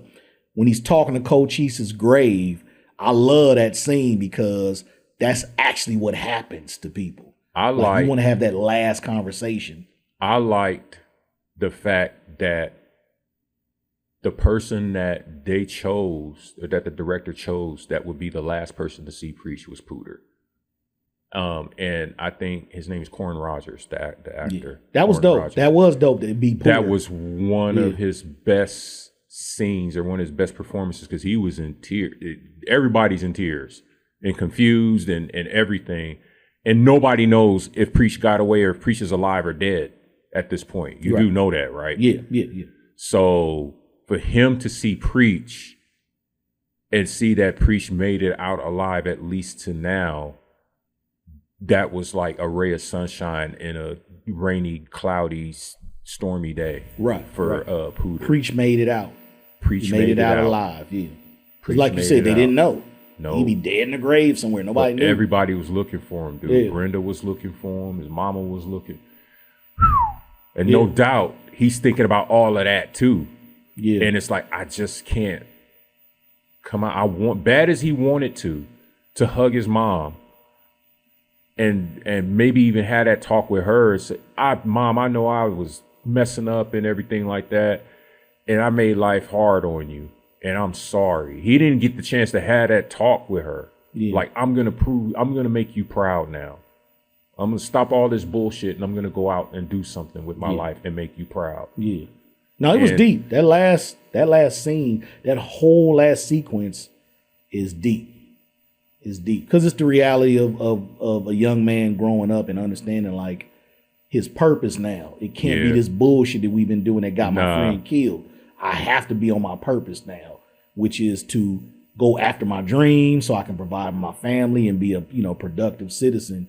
And I love this shot of him running. Yeah. With the camera work and him running, because it felt to me like he was running towards his future. Yeah. Leaving his past, running towards his future. So that was kind of dope to me. I'm like, that's a dope scene, man. Yeah. He's running towards his future. And then how they ended everything, where it showed what he did. What was what he did after that funeral. Yeah. He actually did go to Hollywood. Yes. And become a successful screenwriter. And right now, that's what we're about to talk about. So it ended with captions saying that Preach went to Hollywood and became a successful writer, which he'd been wanting to be the whole time. From the beginning of the movie, that's what they had been laughing. His friends had been laughing at him and stuff like that. And he went ahead and made it happen. Stone and Rob was killed in a gas station robbery. Which happened in 1966, which is 2 years after they had killed Cochise. Which doesn't surprise me, because they was in the streets like that. That's what it was. Let me tell you something. Let me tell you something about Stone and Rob, the actors. about after the movie, they actually did go back to the streets. They still had some ties in Hollywood and stuff like that, but there was no gigs or anything like that. So they ended up going back to the streets. And Norman Gibson, the guy that played Robert, got shot and killed in 1976 at a stick-up game. Wow. Or at a dice game. At a dice game. Yeah. So he was literally killed for real. Yeah. On Still the corner, in the streets. Being in the streets, he got killed. Rick Stone and Norman Gibson were still tight even after the movie. So when that happened, Rick Stone was, shattered by it. Of course. So not too long after that, he ended up having to do an 8-year bid for an armed robbery charge. He got caught, did armed robbery for armed robbery charge. It wasn't until the mid 90s or something like that he got out, and he got contacted by one of the old cast members of Cooley High, the girl that played Johnny May. Her name is Jackie Taylor. So she contacted him. Dude, she opened up a performing art studio in Chicago, and she invited Rick Stone to go work for her. He came in and he was working for her as a janitor. And then later on, he started working with her on productions. And he's already been in 20 different productions and stuff like that out of the studio. Yeah. Okay. So he's a total changed man. I watched one of his interviews. That's what's up. I love his character. I love his heart. You could tell he's reformed. He went from I'll stick you up to how can I help you? Yeah. Kind of guy. Yeah. He understood. It's just he's unfortunate. A servant. Yeah. It's just unfortunate that the Robert character, Norman Gibson, didn't get the chance to make that growth or to make that turnaround with him. Because they were still in their 20s when he got killed. Now, they were still young men when all that happened. Because you said it was in the 60s, yeah. Well, 70s, in the 70s. 70s. Yeah, so they did the movie. The movie came out in 75, and I think he got killed in 76, something like that. And he was in his mid-20s. Probably mid-20s, yeah. By then, probably mid-20s. And what's sad about it is that they were just getting back into the groove as far as the whole Hollywood thing, because they got invited. Sherman Smith, Rick Stone, was saying that they had got called to make some appearances and stuff like that in the TV show for Cooley High. Nice. Yeah, so they were, it's just tough, man. That's tough. That street life, man. That's tough. And to get killed, it's just one of those things where they were shooting dice in Chicago, right in those same areas, where he just didn't want to give up his money in the dice game and popped him. Well, they said that Brenda's character ended up being a librarian. Yep. Getting married with 3 kids and moving to Atlanta, Georgia. Yep. ATL. That does not surprise me, man. Nah. That fits what would have happened to Brenda. I know. And she felt like that type of character. What's weird is that it felt like the actual actor actually did that herself because she never was in anything else. Yeah, it's like that. She literally just disappeared. Moved to Atlanta, had 3 kids. But here's a side note, though. And it's just me being petty as a film director. One of those 3 kids is Preacher's kids. Because they wasn't using no condoms. We didn't see no condom being used. No. At all. Not at all. And I have 2 cousins from two different females in my family. Oh, boy. Who were born and their mothers were virgins. First time, boom, pregnant. Whoa. Yeah, so it happens a lot. First time a woman has sex, she gets pregnant. That sucks. It sucks. It sucks. But I have that in my family. Cousins that were born, their mother were virgins. If I was a female, I don't know if I would even want to have sex again. That's why a lot of them be, that's why a lot of them be saying that. But I feel like Brenda that first kid is probably Preacher's kid. Preacher's kid. That she might have put on the new dude in Atlanta. Yeah. Because I feel like they would have graduated. She wouldn't have been showing yet. She could have met a nice dude. They having sex and he'd be like, yeah, yo, baby.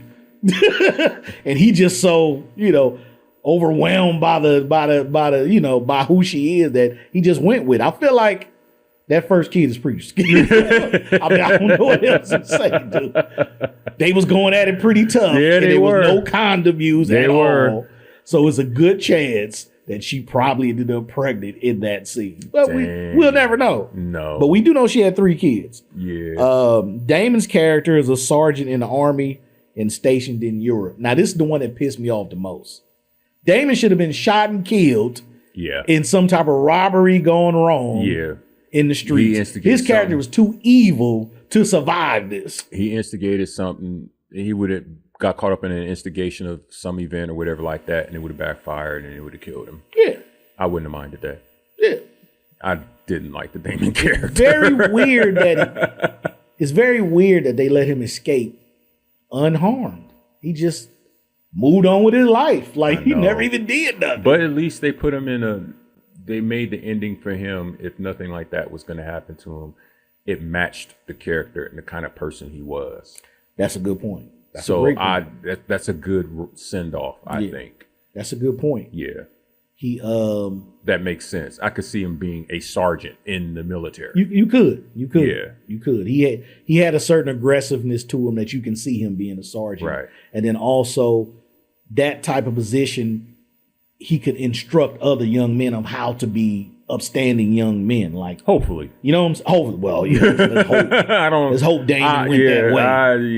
I don't know if he changed or anything. I just don't like the fact that it was swept up under the rug that he killed this man. Like I would have liked, this is what I would like. After serving 12 years in prison for the murder of Cochise, he gets out and becomes a military man. Then I'm like, okay, cool. He went to jail for it. He atoned for his. Yeah, it's like, dude, bullshit. He didn't even go to jail for it. So this is just gonna be a hood secret that he killed. And if somebody this man? is like as decorated as Cochise, that's what I'm saying. Like Cochise wasn't just. Cochise wasn't anybody, bro. No, he was a big dude. He was a big dude in the neighborhood to be killed. Yeah. They would want to know who did this. They would want to know who did this. And Stone and Rod would have been the first suspects because of this damn snitching shit that's going around. Not anymore because they got killed in an armed robbery that went bad. So yeah, that's true. Dang, they would have been. So Pooter ends up being a factory worker. You go, Pooter. Which Preach was trying to tell him you was gonna end up being. How ironic, right? Y'all teasing me. Yeah. But you gonna end up being a factory worker in somewhere out in Illinois, Gary, Indiana. Gary, Indiana. Yeah, that's where he ended up. Was it Gary? It might not have been Gary. It was Indiana. It was in Indiana somewhere. Yeah. Okay.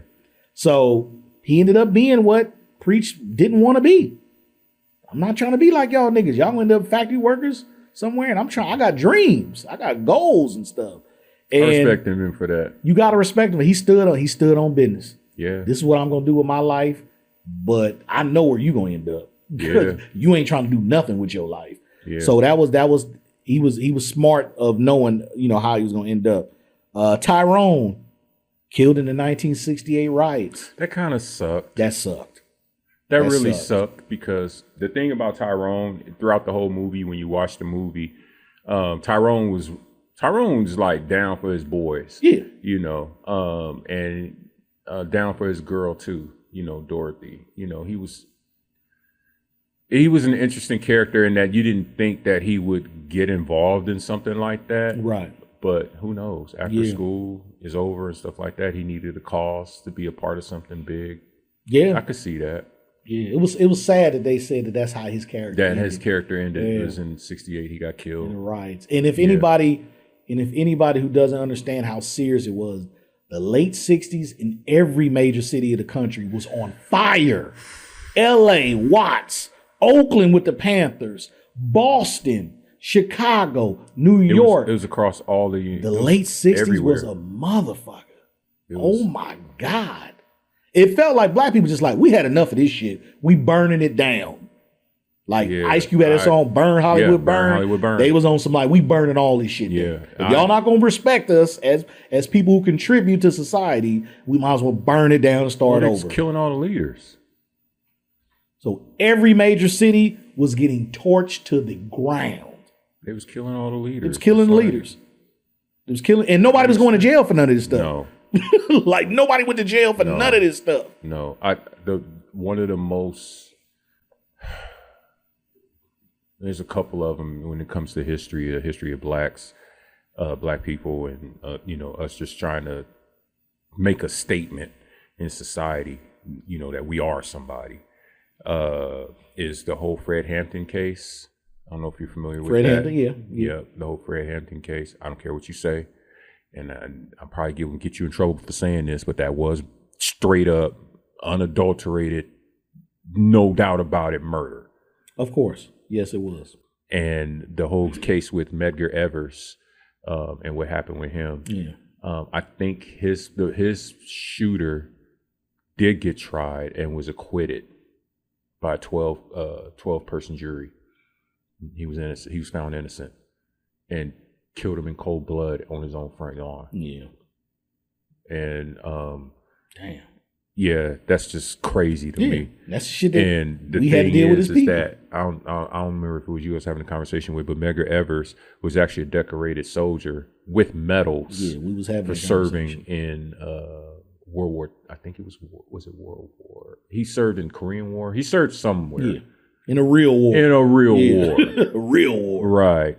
And they wouldn't admit him into an all-white hospital, which was the closest hospital to save his life.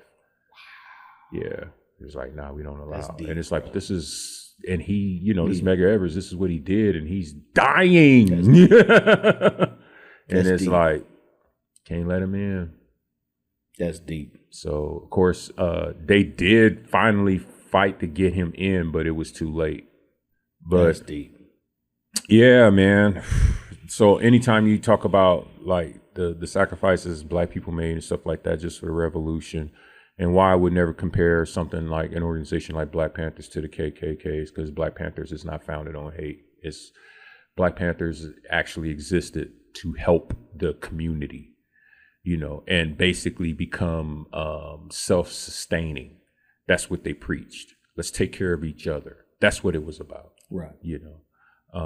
Whereas other things was whatever it was about. The big thing we're going to get back to, we're going to circle around to is Motown's imprint on this movie. There was a song called It's So Hard to Say Goodbye to Yesterday that played in the end, originally by G.C. Cameron, redone in 1991 by Boyz II Men. That song, it was special back then in the movie. It was a very important time in the movie to play that song. Everybody remembers that song. Yeah.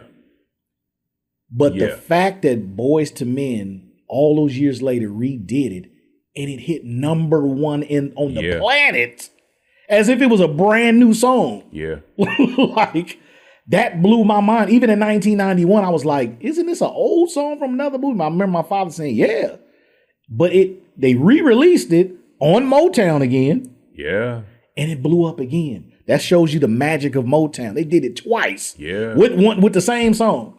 Yeah. Shout out to Boyz II Men. Shout out to Boyz II Men, man. That's one of those songs, and you listen, if you actually sat in a room, no distractions, no other noises, and you sat and you listened to that song, especially after losing somebody you love, dude, you would just... You cry. You're going to cry. Yeah, you cry. Straight up. You cry. I remember crying twice, hearing it when my son passed and then hearing it when my son's friends passed. Because they usually play that at funerals and stuff like that. And it's like, that's the one song I do not want to hear at a funeral because I already know it's going to bring back memories. And even if it ain't people who you lost tragically, like I lost mine, but just people in general gone. My parents, my grandparents, is like, you never had to have those last conversations. That's what hurts the most and make you cry when you hear that song is like, not that you just lost them, but the conversations that you should have had that you never had. Exactly. So it's hard to say goodbye to their memory knowing that you did not finish that last conversation properly.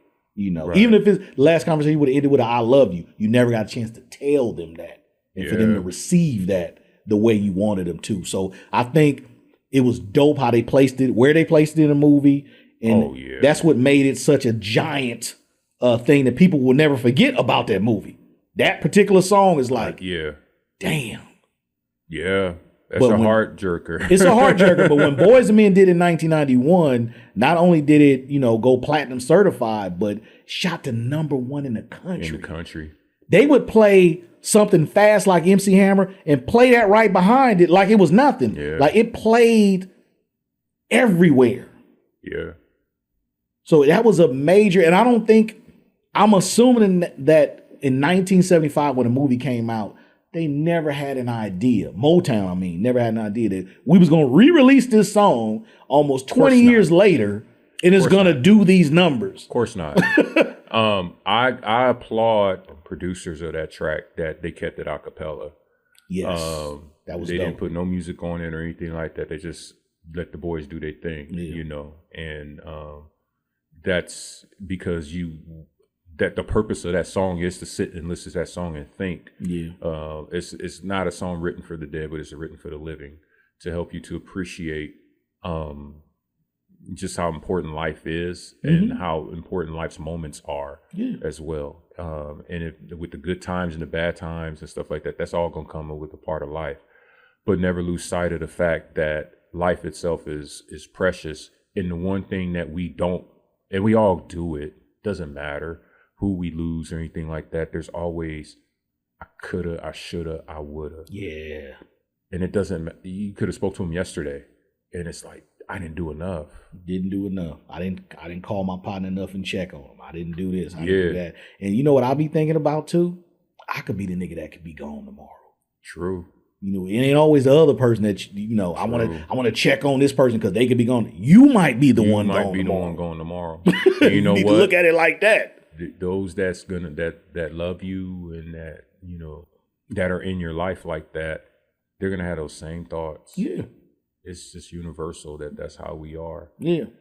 So that song, everybody does it, dude. I was reading reviews on the movie and stuff like that, as far as like, and that's the most unanimous thing in the comment thread is that song at the end of the movie.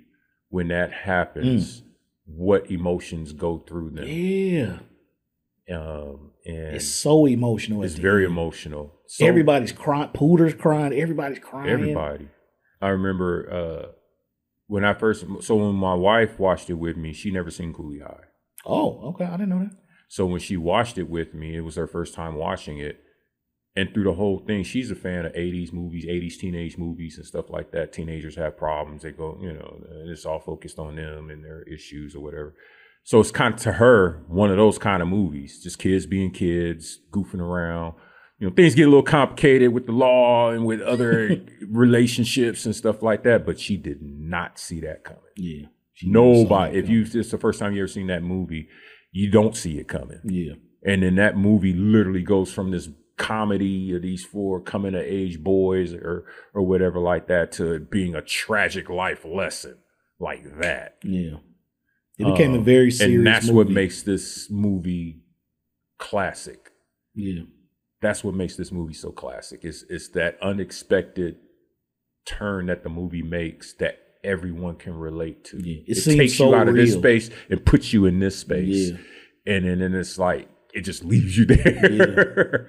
Yeah. You know? Yeah. And I read also that the reason why What's Happening, the TV show, wasn't called Cooley High, this or whatever, you know, the same name is like, the last thing people remember is the tragedy of Cooley High. You can't turn that into a comedy. No. So they had to change the name. Yeah. Because you only remember how it ended, which was not a happy event or nothing. And they wanted to make a comedy sitcom dealing with Cooley High. So the director, I ain't gonna say he fucked it up, but it's so sad at the end. We can't transition from that into a comedy. No. Like you can't do that. No. Unfortunately. No. So they had to change the name. But essentially what's happened is Cooley High. Essentially, yeah. Keep it real. It is Cooley High. So the thing is with Eric Monty, and you say how much of it is true. It is true that Eric Monty did lose a friend. It is true that Eric Monty's friend was an athlete. Yeah. It is true that he grew up in the Cabrini Green projects. Eric Monty did. It is true that he came to Hollywood to be a successful screenwriter. which he did. Sure did. And he ended up writing for shows like The Jeffersons. Well, I don't know if he co-created Jeffersons or whatnot, but he was a regular writer on Jeffersons.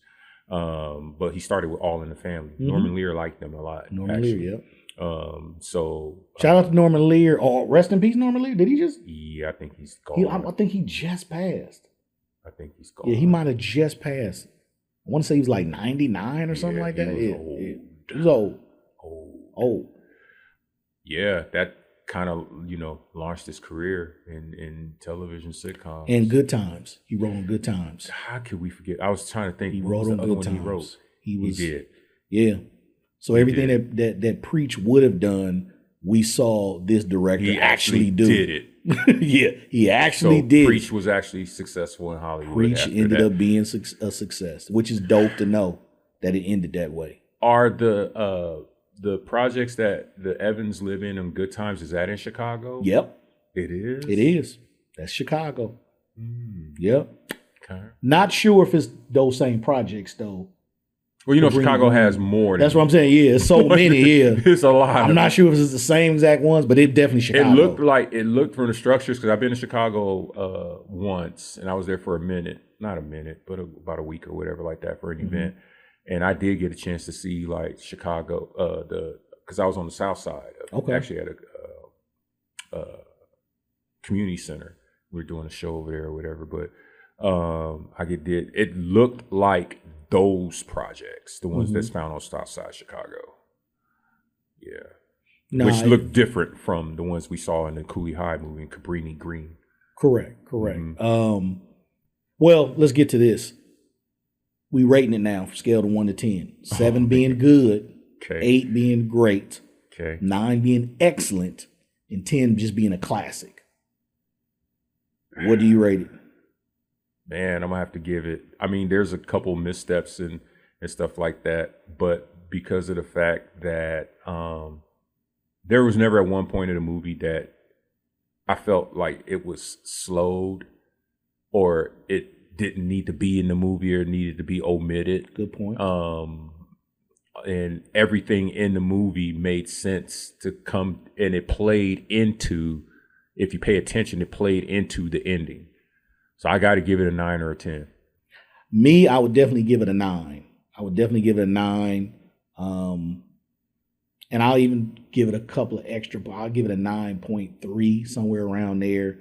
I think that even with the little hiccups, those are 1975 hiccups. That's just true. How films had mistakes in 1975. Yeah. So I'm a grade that on a curve, but I think the story was great.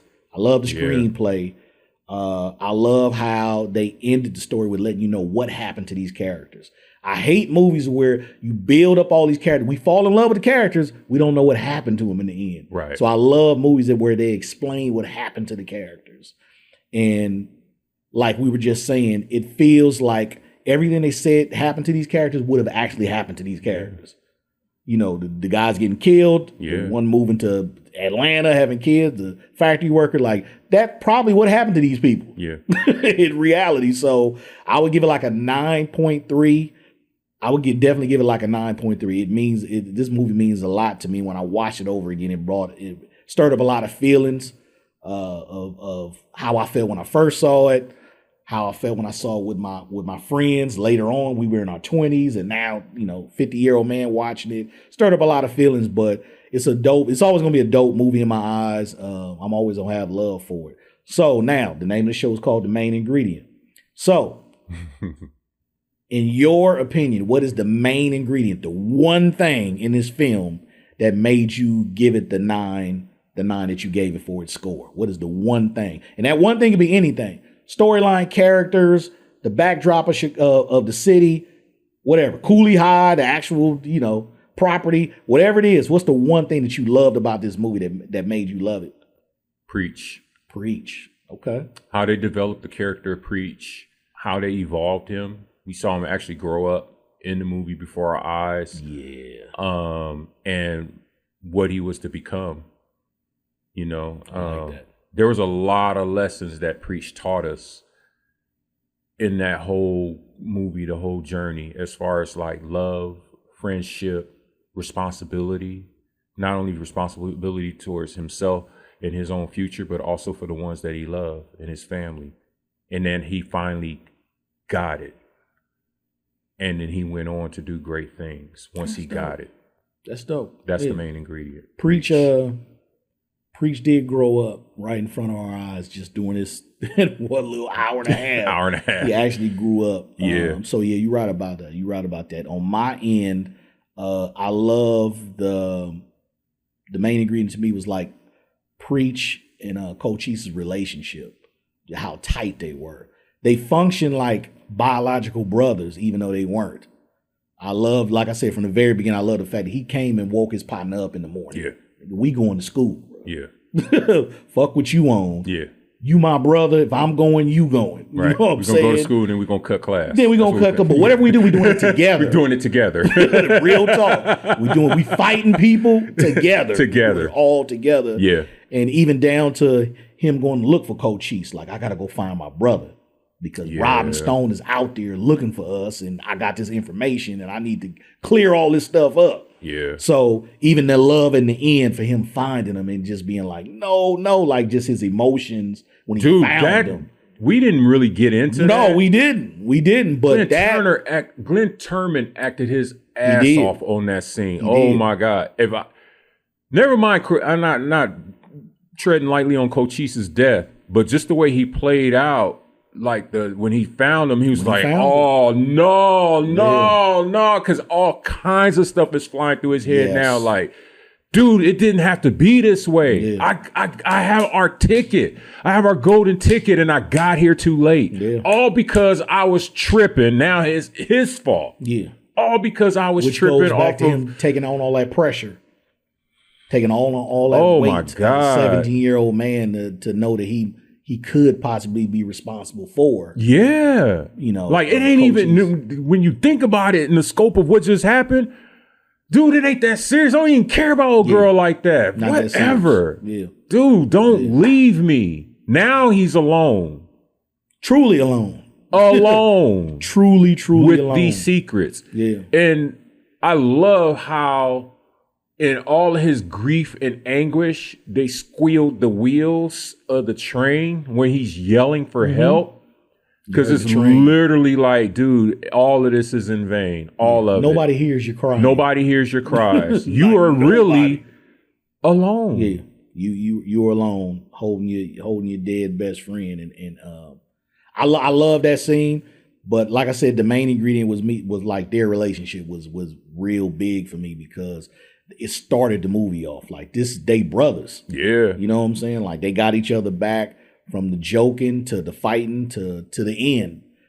So that's what I really loved about it. Like, my main ingredient was like the love that Cochise and Preach had for each other. It was deep.